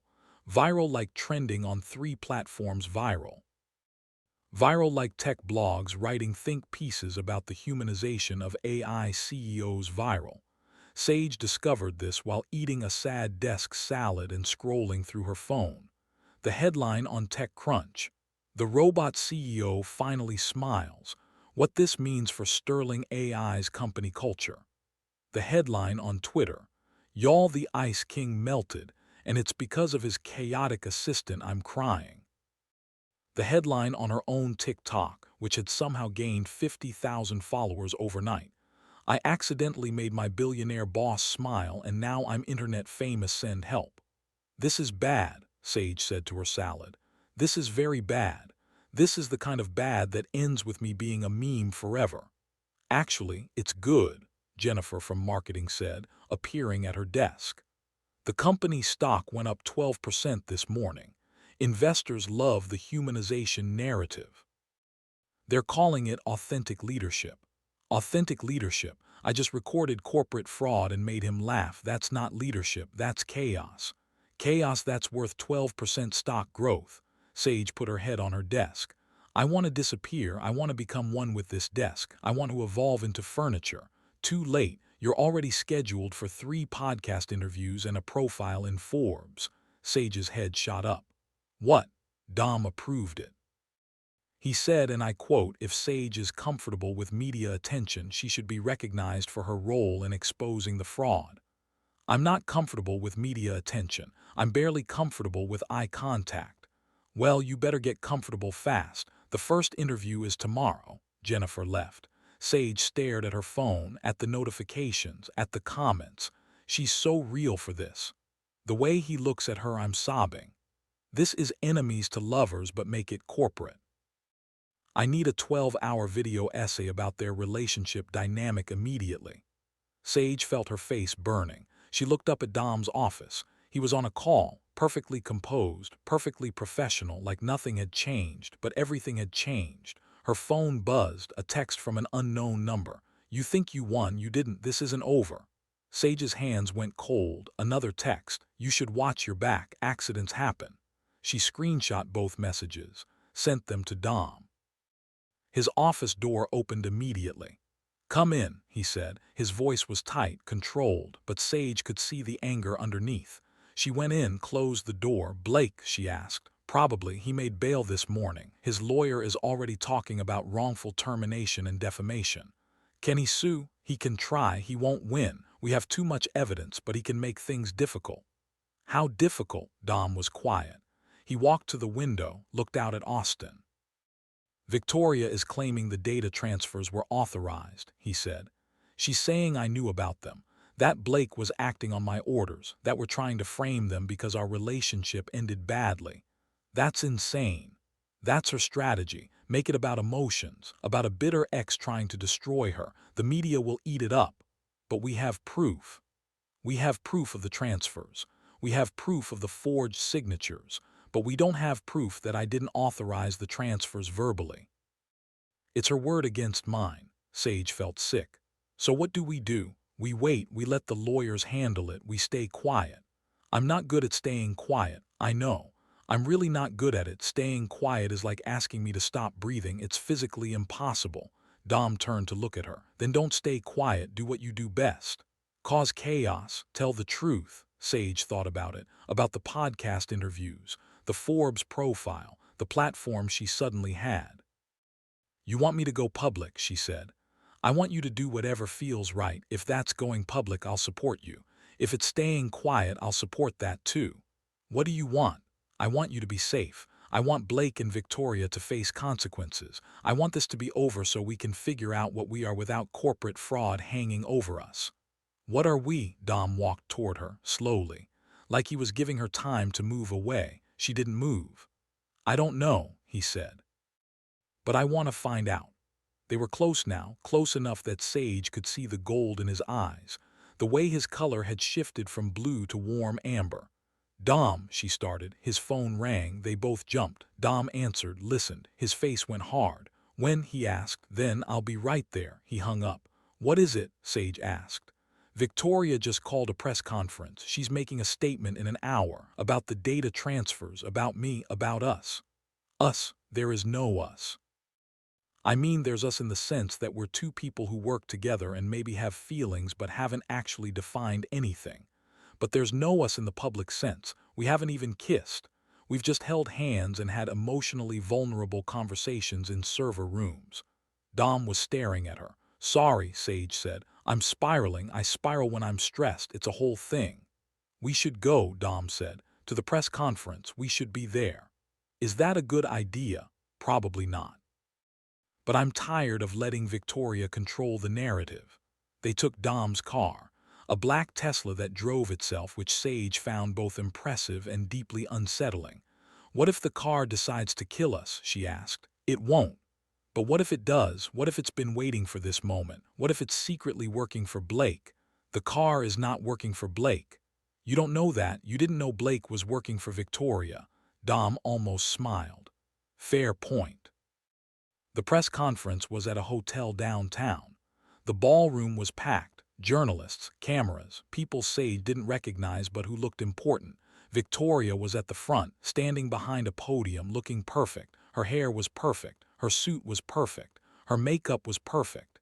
Sage immediately felt like a disaster in comparison. "She looks like a villain from a CW show," Sage whispered. "She is a villain from a CW show," Dom whispered back. They stood in the back. Trying to be invisible, Victoria started speaking. "Thank you all for coming," she said. Her voice was smooth, practiced. "I'm here to address the false accusations that have been made against me and my colleague Blake Hartwell." Sage felt Dom tense beside her. "Dominic Sterling and I had a relationship," Victoria continued. "Both personal and professional. When that relationship ended, it was painful for both of us, but I moved on. I built my own company. I found success on my own terms. This is such bullshit, Sage muttered. Recently, Mr. Sterling has been making accusations, claiming that I stole data, that I worked with Blake to commit fraud. These accusations are false. They're the desperate attempts of a man who can't accept that I succeeded without him. Oh my God, Sage said louder now. Oh my God, she's actually doing this. She's actually playing the victim. People were starting to turn around to look at them. Dom put a hand on her arm. Sage, don't. The truth is, Victoria said, Mr. Sterling authorized the data transfers. He knew about them, he approved them. And now that the board is asking questions, he's trying to blame me. He's using his new assistant, a young woman he hired just weeks ago, to create a narrative that paints me as the villain. Sage felt her face go hot. This young woman, Victoria continued, looking directly at Sage now, has been recording private conversations, following people, making accusations without evidence. Mr. Sterling has been encouraging this behavior because he knows that if he can make me look guilty, no one will question his own actions. That's not true, Sage said, loud enough that everyone could hear. The room went silent. Victoria smiled. Would you like to make a statement, Miss Reeves? Sage felt Dom's hand tighten on her arm. She looked at him. He shook his head slightly. But Sage was done staying quiet. She walked to the front of the room, every eye on her, every camera pointed at her. Yes, she said, I would like to make a statement. Victoria's smile widened. Please, go ahead. Sage took a breath, thought about everything Maya had said, about being careful, about not making things worse. Then she thought about Dom's hand in hers, about the way he'd said, I choose you. My name is Sage Reeves, she said. I'm Mr. Sterling's executive assistant, and everything Miss Chen just said is a lie. The room erupted. Journalists shouting questions, cameras flashing. Sage kept talking. I have video evidence of Blake Hartwell discussing data migration and acquisition deals that Mr. Sterling knew nothing about. I have recordings of him meeting with Miss Chen in secret. I have server logs showing unauthorized data transfers. And I have proof that the signatures on the transfer authorizations were forged. Those videos are taken out of context, Victoria said. Then provide the context. Explain why Blake was meeting with you in secret. Explain why he was accessing files he shouldn't have access to. Explain why the signatures don't match. Victoria's smile was gone now. You're a temp worker who's been here for 3 weeks. You have no credibility. I have evidence. That's better than credibility. You have an agenda. You're sleeping with your boss. The room went completely silent. Sage felt like she'd been slapped. I'm not, she said. Her voice was shaking now. I'm not sleeping with him. We're not. We haven't. That's not what this is about. Then what is it about? Why are you so desperate to defend him? Because he's innocent, because you're lying, because someone needs to tell the truth. The truth is that you're a young woman who's been manipulated by a powerful man. He's using you. And when this is over, when he doesn't need you anymore, he'll discard you, just like he tried to discard me. Sage felt tears threatening. She looked back at Dom. He was standing there, watching. His face was neutral, but his hands were clenched at his sides. You're wrong, Sage said. About him, about me, about all of it. Am I? Then tell me, Miss Reeves, what happens when your temp contract ends? What happens when he doesn't need an assistant anymore? Do you think he'll keep you around? Do you think you matter to him? Sage opened her mouth, closed it, because she didn't know. She didn't know what happened after this. She didn't know if Dom would keep her. She didn't know if any of this was real or if she was just useful. That's what I thought, Victoria said. And then Dom was there, walking to the front of the room, standing next to Sage. You're right, he said to Victoria. I did use Sage. I used her intelligence, her perception, her courage. I used her ability to see things I couldn't see, to ask questions I didn't know to ask. I used her because she's brilliant, and I'm grateful for it. He turned to Sage. But you're wrong about one thing. She's not temporary. She's not disposable. She's the most real thing that's happened to me in years. And when this is over, when Blake and you are facing consequences, I'm going to ask her to stay, not as my assistant, as my partner in every sense of the word. Sage felt her heart stop. If she'll have me, Dom added, The room erupted again, cameras flashing, journalists shouting. But Sage only saw Dom, his face, his eyes, the gold that was now everywhere. She started. You just said that, in front of everyone. In front of cameras, this is going to be everywhere. I know. Your board is going to see this. I know. This is going to complicate everything. I know. Why did you do it? Dom smiled, that real smile, the one that changed his whole face. Because you were right, he said. Someone needs to tell the truth. And then, in front of 50 journalists and about 1 million cameras, Dominic Sterling did something he'd never done before. He took Sage Reeves's face in his hands, and he kissed her. The kiss lasted approximately 3.7 seconds. Sage knew because she counted. She counted because her brain was short-circuiting, and counting was the only thing keeping her from completely melting into a puddle of feelings on the hotel ballroom floor. When Dom pulled back, the room was chaos. Journalists shouting, cameras flashing. Victoria's face frozen in an expression somewhere between rage and disbelief. We should go, Dom said quietly. Probably, Sage agreed. They walked out, hand in hand. Through the crowd, through the questions being shouted at them, through the chaos they just created. Dom's car was waiting. They got in, the doors closed, the noise cut off, silence. So, Sage said, that happened. Yes, you kissed me in front of journalists and cameras, and your ex-fiancé who's currently trying to destroy your life. Yes. Why? Dom was quiet for a moment. His hands were on the steering wheel even though the car was driving itself. Because I was tired of pretending, he said finally. Tired of controlling everything. Tired of being the robot CEO who never feels anything. You asked me once why I don't show emotions, and I told you it was protection, armor, but armor is just another kind of prison. That's very poetic for someone who spent 3 years not feeling things. I've been feeling things, I just wasn't showing them. There's a difference. Is there? I'm starting to think there isn't. They drove in silence for a few minutes. Sage watched Austin pass by outside the window, the buildings, the people, the normal world where people didn't kiss their assistants in front of press conferences. My phone is exploding, she said, looking at the screen. I have 273 notifications. That's more notifications than I've had in my entire life combined. You don't have to look at them. I kind of do. Some of them might be death threats. I should probably know if I'm being threatened. Are you? Sage scrolled through. Mostly just people saying we're cute, and some people saying I'm a gold digger, and one person asking if we're hiring because they also want to accidentally expose corporate fraud and kiss their boss. Dom almost smiled. We're not hiring. Probably for the best. I don't think we could handle another me. They arrived back at the office. The lobby was packed. Employees, journalists who'd followed them, people with cameras. This is bad, Sage said. This is very bad. We could go in through the parking garage. That's the coward's way. I'm okay with being a coward. Cowardice is underrated. But Dom was already getting out of the car. Sage followed.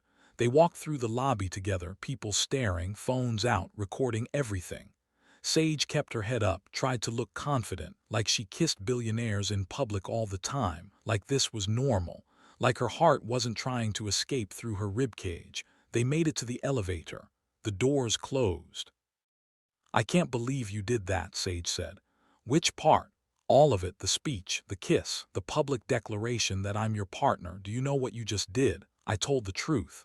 You created a media firestorm. You gave Victoria ammunition. You made yourself vulnerable in front of everyone. I know. And you're okay with that. Dom turned to look at her. I'm more than okay with it. For the first time in 3 years, I feel like I'm actually living instead of just existing.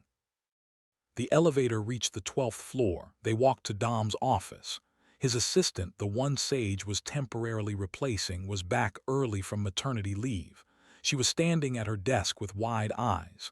Mr. Sterling, she said, the board has called an emergency meeting. They want to discuss the press conference and your relationship with Miss Reeves and the optics of everything.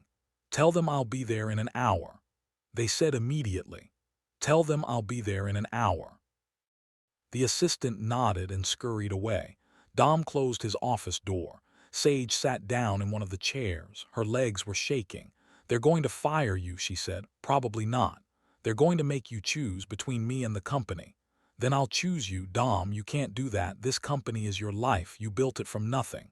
I built it into a prison, a very successful, very profitable prison, but still a prison. That's dramatic. It's true. Sage stood up, paced to the window, looked out at Austin, at the city she'd lived in for 4 years but never really belonged to. What if I'm not worth it? She asked quietly. What if you give up everything and then realize I'm just a disaster who talks to herself and drops things? Dom walked to her, stood beside her at the window. You are worth it, he said, and I'm not giving up everything. I'm choosing something better. Better than a $2 billion company. Better than being alone. Sage felt tears prick her eyes. You're getting really good at this emotional honesty thing. I have a good teacher. The chips, you, they stood there side by side, looking out at the city. We still have a problem, Sage said. Victoria, Blake, they're not going to give up just because you kissed me in public. I know. We need more evidence. Something that proves Victoria authorized the data theft. Something that connects her directly to Blake's actions. The server logs show the transfers went to her company. But they don't prove she knew about them. She can claim Blake acted alone, that she had no knowledge of the stolen data. Dom thought about it. There has to be communication, emails, messages, something.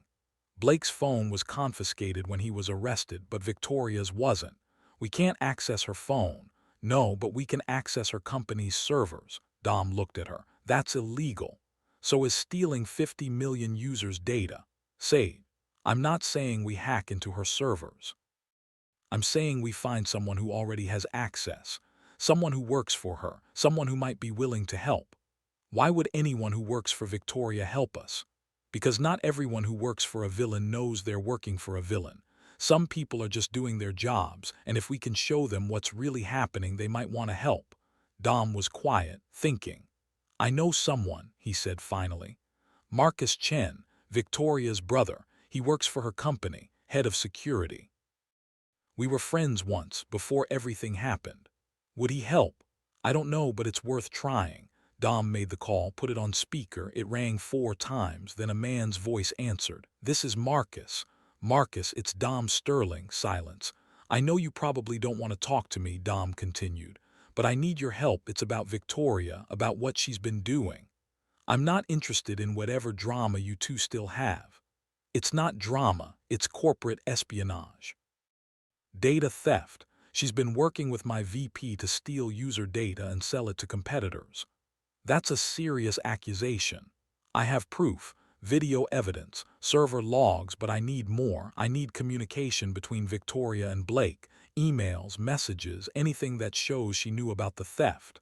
Marcus was quiet for a long moment. Why would I help you? He asked finally. You broke my sister's heart.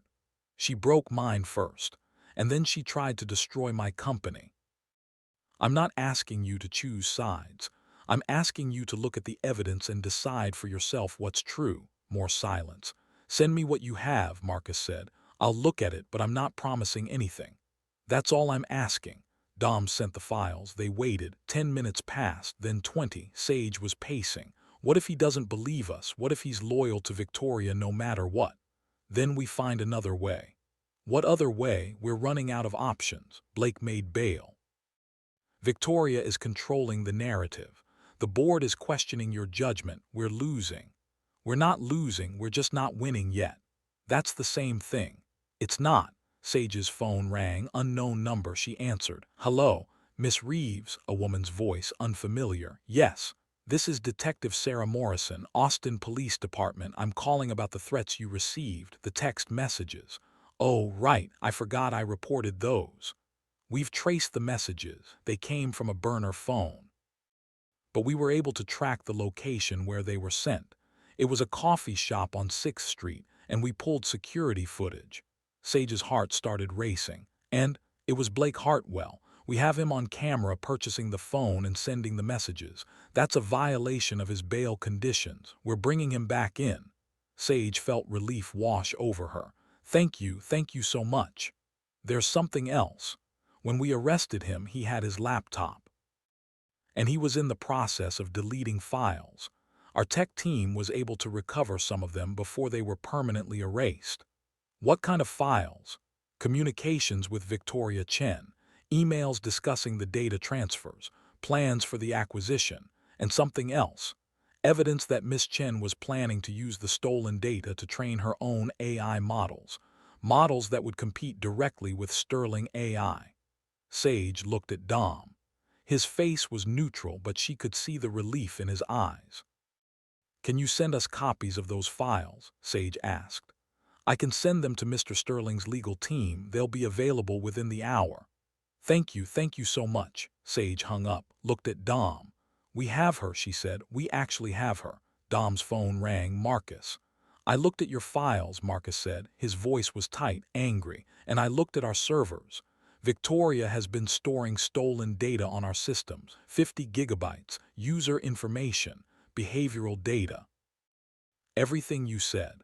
"I'm sorry," Dom said. "Don't be sorry, be right. And you are. She's been lying to me, to everyone, using the company I helped her build to commit crimes."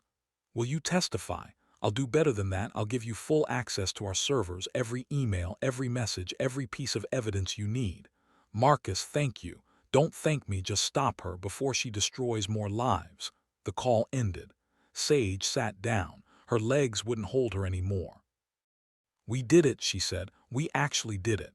You did it. You're the one who saw through Blake. You're the one who recorded the evidence. You're the one who pushed when I wanted to give up." "I didn't push, I just refused to shut up. There's a difference." "There isn't." Dom sat down next to her, took her hand. "What happens now?" Sage asked. "Now we give everything to the lawyers, let them build the case, and we wait." "I'm not good at waiting." "I know. I'm really not good at it. Waiting makes me anxious. And when I'm anxious, I talk more. And when I talk more, I say things I shouldn't say. It's a whole cycle. Then say things I like hearing you talk. Even when I'm saying nonsense, especially then." They sat there in his office, holding hands, while outside the world was probably still exploding with news of their kiss and the accusations and everything else. "Dom," Sage said. "Yes. Earlier, at the press conference, you said you wanted me to stay, as your partner." "I did. Did you mean it? Or was that just for show, to make Victoria angry?" Dom turned to look at her. "I meant it, every word. But we barely know each other. It's been 3 weeks." "I know, and normally I'd say that's not enough time, that we should be logical, careful, but I've spent 3 years being logical and careful, and it just made me lonely. So maybe it's time to try something different. Different like dating your assistant. Different like being honest about what I want. And I want you, your chaos, your honesty, your ability to see things I can't see, all of it." Sage felt her chest tight. "What if I mess it up? What if I'm too much? What if you're exactly enough? You keep saying that, because it keeps being true." Sage leaned her head on his shoulder. Dom's arm came around her. They sat there in comfortable silence. For the first time in her life, Sage wasn't filling the quiet with noise. She was just being, and it was enough. The legal case against Blake and Victoria took 6 days to build. 6 days of lawyers and depositions and evidence compilation. 6 days of Sage and Dom working side by side, going through files, preparing statements, trying not to think about what would happen when it was all over. 6 days of the media circus outside. Journalists camped in the lobby. Photographers trying to get shots of them together. Think pieces about workplace romance and power dynamics, and whether the robot CEO was really capable of human emotion. Sage's TikTok followers had grown to 2 million. Her DMs were full of people asking for relationship advice, which was hilarious considering she'd never successfully maintained a relationship longer than 3 months. "You should monetize this," Maya said on day 4. "Start a podcast. Write a book, something." "I'm not monetizing my accidental relationship with my billionaire boss." "Why not? Everyone else is monetizing it. There are already 3 fan accounts dedicated to you too." "That's horrifying. That's modern romance." On day 7, the lawyers called. They were ready. They had enough evidence to file criminal charges. Enough to prove beyond reasonable doubt that Victoria and Blake had conspired to steal data, forge documents, and commit corporate espionage. The trial would take months. but the preliminary hearing was scheduled for tomorrow. Dom and Sage sat in his office going over the final details. "You don't have to testify," Dom said. "The evidence speaks for itself. You can stay out of it." "I want to testify. I want to look Victoria in the eye and tell her she was wrong about me. She'll try to discredit you, make you look unstable, emotional, too invested." "I am emotional, I am invested, but that doesn't make me wrong." Dom was quiet. His fingers were tapping against his desk, that nervous tell. "What if we lose?" he asked. "We won't. But what if we do? What if the jury believes Victoria? What if they think I'm just a bitter ex trying to destroy her?" Sage reached across the desk, took his hand, stopped the tapping. "Then we'll deal with it," she said. "Together, that's what partners do." "Partners," Dom repeated, like he was testing the word. "Unless you've changed your mind. Unless the press conference declaration was just heat of the moment and you've realized I'm actually a terrible choice for a partner. You're the best choice I've ever made." "That's very sweet. Also possibly concerning. You've made some questionable choices." "Like hiring you. Exactly like hiring me." Dom smiled, that real smile, the one that still made Sage's heart do complicated things. "I don't regret it," he said. "Not even the flooded lobby. Especially not the flooded lobby. That's when I knew." "Knew what?" "That you were going to change everything." The preliminary hearing was at 9 a.m. Sage wore the same black dress she'd worn to the board meeting. Her lucky disaster dress, as she'd started calling it. Dom wore black, obviously, but he'd added something new. A tie, dark blue. The color Sage saw when she looked at him now. Sad but hopeful, they arrived at the courthouse together, hand in hand, cameras everywhere. "Mr. Sterling, are you worried about the outcome?" "Miss Reeves, is it true you're writing a book about this? Are you two really dating, or is this a publicity stunt?" They didn't answer, just walked inside, through security, to the courtroom. Victoria was already there, sitting with her lawyers, wearing white. Of course she was wearing white, the color of innocence, of purity. Her color was still that murky brown-green, darker now, almost black. Blake was there too, in an orange jumpsuit. His bail had been revoked after the threatening texts. He looked smaller somehow, diminished. The judge entered, everyone stood. "Be seated," the judge said. "We're here for the preliminary hearing in the case of the state of Texas versus Victoria Chen and Blake Hartwell. Charges include corporate espionage, data theft, fraud, and conspiracy. How do the defendants plead?" Victoria's lawyer stood. "Not guilty, Your Honor." Blake's lawyer stood. "Not guilty, Your Honor." The prosecution presented their case. The server logs, the forged signatures, the videos Sage had recorded, the emails Marcus had provided, the recovered files from Blake's laptop. It took 3 hours. Victoria's lawyer cross-examined, tried to poke holes, suggested the evidence was circumstantial, that the videos were taken out of context, that the emails could be interpreted differently. Then it was time for witness testimony. Dom went first, calm, controlled. He walked through the timeline, the discovery of the missing data, the investigation, the confrontation with Blake. Victoria's lawyer tried to rattle him, asked about his relationship with Victoria, about the breakup, about whether this was personal revenge. "This isn't about revenge," Dom said. "This is about protecting 2 million users whose data was stolen and sold without their consent. But you have to admit, Mr. Sterling, that your judgment might be clouded. You're in a relationship with your assistant, the same assistant who recorded these videos. Doesn't that suggest bias?" "My relationship with Miss Reeves began after the investigation started, and her recordings are corroborated by server logs, emails, and testimony from multiple witnesses. There's no bias, there's just evidence." Then it was Sage's turn. She walked to the witness stand, swore to tell the truth, sat down, her hands were shaking. She put them in her lap so no one could see. The prosecutor asked her questions about the coffee shop, about the recordings, about what she'd seen and heard. Sage answered, clearly, honestly, trying not to let her voice shake. Then Victoria's lawyer stood up. "Miss Reeves," he said, "you've been working at Sterling AI for how long?" 3 weeks. 3 weeks. And in that time, you've managed to uncover a massive conspiracy, record multiple pieces of evidence, and start a romantic relationship with your billionaire boss. That's quite impressive. I didn't plan any of it, it just happened. Things just happened. How convenient. Tell me, Miss Reeves, do you have any formal training in corporate investigations? No. Any background in law enforcement? No. Any experience with data security or corporate fraud? No. So you're just a temp worker who happened to stumble into all of this. I'm an assistant who noticed something wrong and reported it. That's not stumbling. That's doing my job. Your job is to manage calendars and get coffee, not to conduct surveillance on executives. My job is to assist Mr. Sterling, and when I saw evidence of fraud, assisting him meant investigating. Or did it mean protecting him, protecting the man you developed feelings for? Sage felt her face heat up. My feelings for Mr. Sterling have nothing to do with the evidence. The evidence exists independent of my feelings. Does it? Or did you interpret innocent actions as suspicious because you wanted to be the hero, because you wanted to impress your boss? I didn't want to be a hero, I just wanted to tell the truth. The truth according to you. A woman with self-proclaimed synesthesia who claims to see emotions as colors.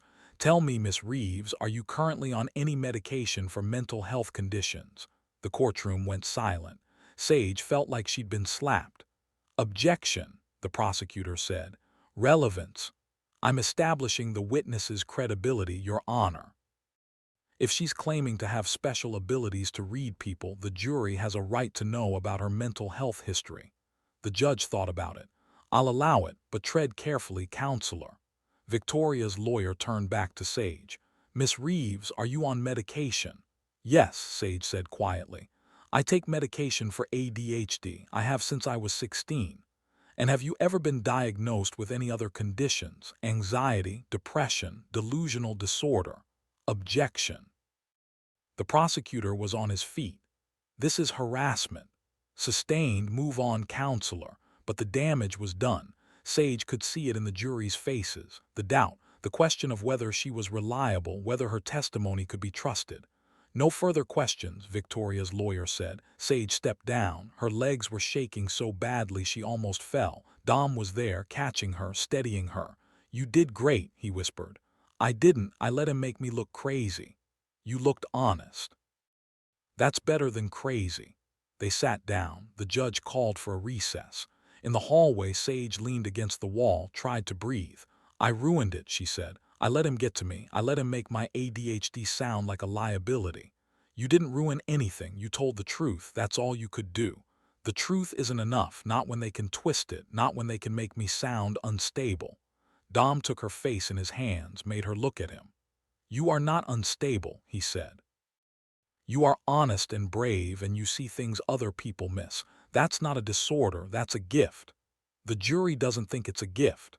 The jury hasn't decided anything yet. Sage wanted to believe him, but she could see the doubt in his eyes, the fear that maybe Victoria's lawyer had planted enough questions, enough uncertainty.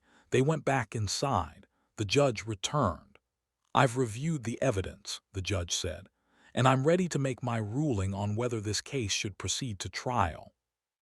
Sage held her breath. Based on the evidence presented, I find sufficient cause to believe that crimes were committed. This case will proceed to trial. The defendants will remain in custody pending trial. Bail is denied. The courtroom erupted. Victoria's face went white, then red. She stood up. This is ridiculous, she shouted. This is a witch hunt. You're believing a mentally ill temp worker over a successful businesswoman.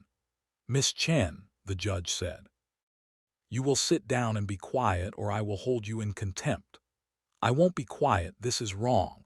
Dom is manipulating everyone. He's using that girl to destroy me because I left him, because I was successful without him. Miss Chen, final warning. But Victoria wasn't stopping. She's lying. She's making everything up. She's obsessed with him. She's probably been planning this from the beginning, getting hired, recording things out of context, seducing him so he'd believe her. That's enough, the judge said. Bailiff, remove Miss Chen from the courtroom. Security moved toward Victoria. She tried to pull away, And that's when Sage saw it, Victoria's color. The murky brown-green, it was pulsing, shifting. And underneath it, something else. Gray, cold gray, fear. Victoria wasn't angry, she was terrified. "She's scared," Sage said out loud. Everyone turned to look at her.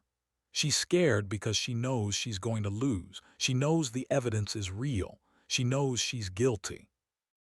That's why she's lashing out. That's why she's trying to discredit me, because she has nothing else."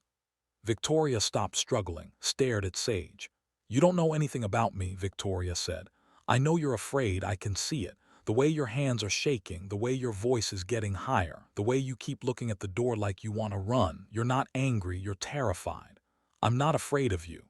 You should be, because I see you, the real you, not the perfect businesswoman, not the victim. Person who's so afraid of being ordinary that she'll destroy anyone who makes her feel small." Victoria's face crumpled, just for a second, then she composed herself. "Remove her," the judge said. Security took Victoria away. Blake too. The courtroom slowly emptied. Sage and Dom sat there in the silence. "That was," Dom started. "Stupid," Sage finished. "Impulsive, completely inappropriate for a courtroom. I was going to say brave. Brave is just another word for not thinking things through. Maybe, but it worked. You showed the jury who Victoria really is, not the composed businesswoman, the scared person underneath. I hope you're right." "I am right, trust me," Sage leaned against him. "I'm tired, I know. I'm tired of fighting, tired of being questioned, tired of having my mental health used against me. I know. When does it get easier? I don't know, but we'll figure it out together." They sat there until the bailiff told them they had to leave. Outside, the cameras were waiting. But this time Sage didn't try to hide. She held Dom's hand, kept her head up, and walked through the crowd like she belonged there, because maybe she did. The trial lasted 3 weeks. 3 weeks of testimony and evidence and legal arguments that made Sage's head hurt. 3 weeks of Victoria's lawyers trying to discredit every witness, every document, every piece of evidence. But in the end, the jury deliberated for 4 hours. Guilty on all counts. Victoria Chen and Blake Hartwell were sentenced to 15 years each. No possibility of parole for the first 10. The news broke on a Tuesday afternoon. Sage was in Dom's office organizing files when her phone started exploding with notifications. "It's over," she said. Dom looked up from his laptop. "It's over." They stared at each other. "I don't know what to do now," Sage admitted. "I've been in crisis mode for so long, I don't know how to just be normal." "Normal is overrated," says the man who spent 3 years being aggressively normal. "I was aggressively controlled. There's a difference." Sage's temp contract had officially ended 2 weeks ago, but she'd stayed. Dom had created a new position for her, Director of Culture and Ethics. It came with a real salary, benefits, an office of her own. She hadn't moved into the office yet. She liked working near Dom, liked being able to look up and see him, liked the way he'd started leaving his door open, liked the way he smiled more now. "The board wants to meet with you," Dom said. "About what?" "About making your position permanent, about expanding the ethics department, about using what happened as an opportunity to rebuild company culture." That sounds very corporate. It is very corporate, but it's also important. What you did, exposing the fraud, it showed that we need better systems, better oversight, better ways for employees to report concerns without fear. "So I'm going to be the corporate whistleblower mascot. You're going to be the person who makes sure this never happens again." Sage thought about it, about staying, about building something permanent for the first time in her life. "Okay," she said, "I'll do it. Just like that, just like that. Well, not just like that. I have conditions." "Of course you do. I want to hire my own team. I want direct access to the board, and I want Fridays off." "Fridays off. I need 1 day a week where I'm not being corporate, where I can just be a disaster in peace." Dom smiled. "Deal." They shook hands, formal, professional. Then Dom pulled her closer, kissed her, not formal, not professional. "We should probably have a conversation about workplace relationships," Sage said when they broke apart. "We should.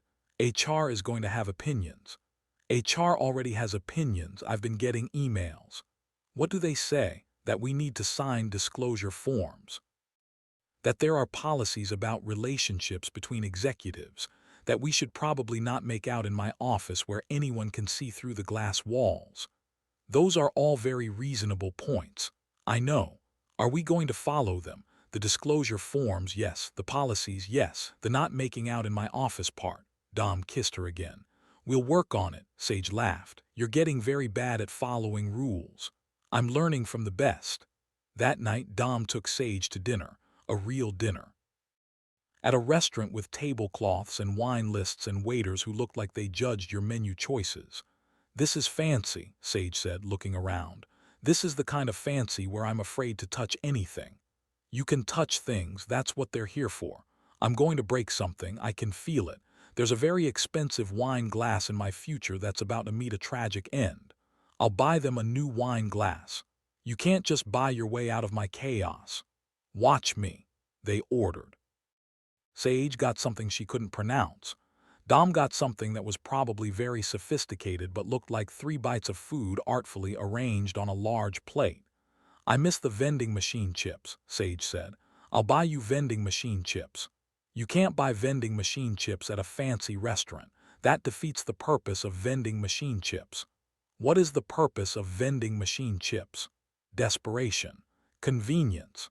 The knowledge that you've made questionable life choices, but at least you have chips. Dom laughed, that real laugh, the one that still surprised Sage every time she heard it. I love you, he said. Sage froze, fork halfway to her mouth. What? I love you. I've been wanting to say it for weeks, but it never felt like the right time, and then I realized there's no right time, there's just now. Sage put down her fork. You love me. Yes. The disaster temp worker who flooded your lobby and talks to herself and sees emotions as colors. Yes. Why? Because you make me feel human. Because you see me, the real me, not the CEO, not the billionaire, just me, and you still choose to stay. Sage felt tears prick her eyes. That's the most romantic thing anyone's ever said to me. Is it enough? It's everything. So what? So do you love me back, or am I having a very embarrassing one-sided moment in a fancy restaurant? Sage smiled. I love you back, obviously. I've loved you since the server room, maybe before, I don't know. Time is weird when you're falling in love with someone who used to be a robot. I was never a robot. You were robot adjacent. That's fair. They finished dinner, Dom paid, the wine glasses survived. Sage considered it a personal victory. Outside, the Austin night was warm, the city lights reflected off the buildings. Somewhere a train was passing, the sound that Dom had counted as a child when he couldn't sleep. Come with me, Dom said. Where? You'll see. They drove to the Sterling AI building. Took the elevator to the top floor, but they didn't stop at Dom's office. They kept going to the roof access. Are we allowed to be up here? Sage asked. I own the building, I'm allowed to be anywhere. That's very billionaire of you. I'm working on being less billionaire and more human. How's that going? Better since I met you. The roof had a view of the entire city, the buildings, the bridges, the 3 rivers cutting through Austin like veins. It's beautiful, Sage said. It is. They stood there, looking out at the city, at the life they were building. Sage, Dom said, yeah, I know this is fast, I know we've only known each other for 2 months, I know there are 1,000 reasons why we should wait, be logical, be careful. But I don't want to wait, I don't want to be logical, I want to be honest, and honestly I can't imagine my life without you in it. Dom got down on one knee. Sage's breath caught. I don't have a ring, Dom said. I didn't plan this. I just knew that I wanted to ask you here, on this roof, in this city where everything changed. Dom, Sage Reeves, will you marry me? Will you be my partner in every sense of the word? Will you keep making me laugh and challenging me and reminding me that being human is the whole point? Sage was crying now, full crying, the kind that made her mascara run and her nose get red. Yes, she said. Yes, yes, yes, obviously yes. How is that even a question? Dom stood up, pulled her into his arms, kissed her while the city lights sparkled around them. I'll get you a ring, he said, a proper one, whatever you want. I want an opal, raw opal, the kind that shifts colors like synesthesia. Done. And I want to keep working, keep building the ethics department, keep making sure this company is good. Done. And I want Fridays off. We already agreed to that. I know, but I wanted to say it again for emphasis, Dom laughed. Anything else? Yeah, I want you to keep smiling. Keep being human, keep letting me see the real you. That's easy, you make it easy. They stood there on the roof, engaged, in love, building something real, and Sage thought about her impossible dream, the one she'd murmured to herself in the lobby on her first day, not to embarrass myself in public every single day. She'd failed at that dream spectacularly, but she'd found a better one, to be chosen, to be loved, to be exactly enough. And that dream had come true. Sage's office was chaos. Plants everywhere. Gerald the succulent had been joined by Gerald Jr., Gerald the third, and a fern named Beatrice. Her desk was covered in sticky notes. Her walls were covered in whiteboards with ideas and diagrams and quotes from employees. It was the opposite of Dom's minimalist aesthetic. It was perfect. She was recording a tick-tock when Dom walked in. "Okay, besties," she was saying to her phone. Today we're talking about corporate ethics and why having a whistleblower hotline is actually good for business. I know, it sounds boring, but trust me, it's fascinating. Well, it's fascinating to me. You're probably here for the content about my billionaire husband. Don't worry, he'll make an appearance. I'm making an appearance, Dom asked. Sage spun around. You're early. I'm exactly on time. That's early in Sage time. Dom walked to her desk, looked at the chaos. Your office looks like a craft store exploded. That's the aesthetic I'm going for, organized chaos, emphasis on chaos. I can see that. He kissed her, quick, sweet. The kind of kiss that still made her heart do complicated things even after 6 months. How was the board meeting? Sage asked. Productive. They approved the expansion of your department. You can hire 3 more people. 3, I asked for 5. You asked for 10. I negotiated down to 5. They negotiated down to 3. It's called compromise. It's called you being too reasonable. One of us has to be reasonable. That's fair. Sage's phone buzzed. Her TikTok had already gotten 50,000 views. The comments were rolling in. He's so in love with her, I'm crying. The way he looks at her when she's talking to her phone. This is what happens when the robot learns to feel. I need a 12-hour documentary about their relationship immediately. You're trending again, Dom said, looking over her shoulder. I'm always trending, it's exhausting. I just want to post about corporate ethics and people want relationship content. You could give them relationship content. I could, but then I'd have to talk about feelings, and talking about feelings is your job now, is it? Yes, you're the reformed robot who learned to be human. I'm just the chaos that made it happen. You're not just chaos, I'm mostly chaos. You're brilliant chaos. That's better. They left the office together, hand in hand. Through the hallways where employees no longer stared, where their relationship was just part of the company culture now. Normal, accepted, real. In the lobby, the sculpture was still there. The one Sage had knocked over on her first day. It had a small plaque now. In memory of the day everything changed. Sage had insisted on the plaque. Dom had tried to argue, but Sage had won. She usually did. I still can't believe you put a plaque on it, Dom said.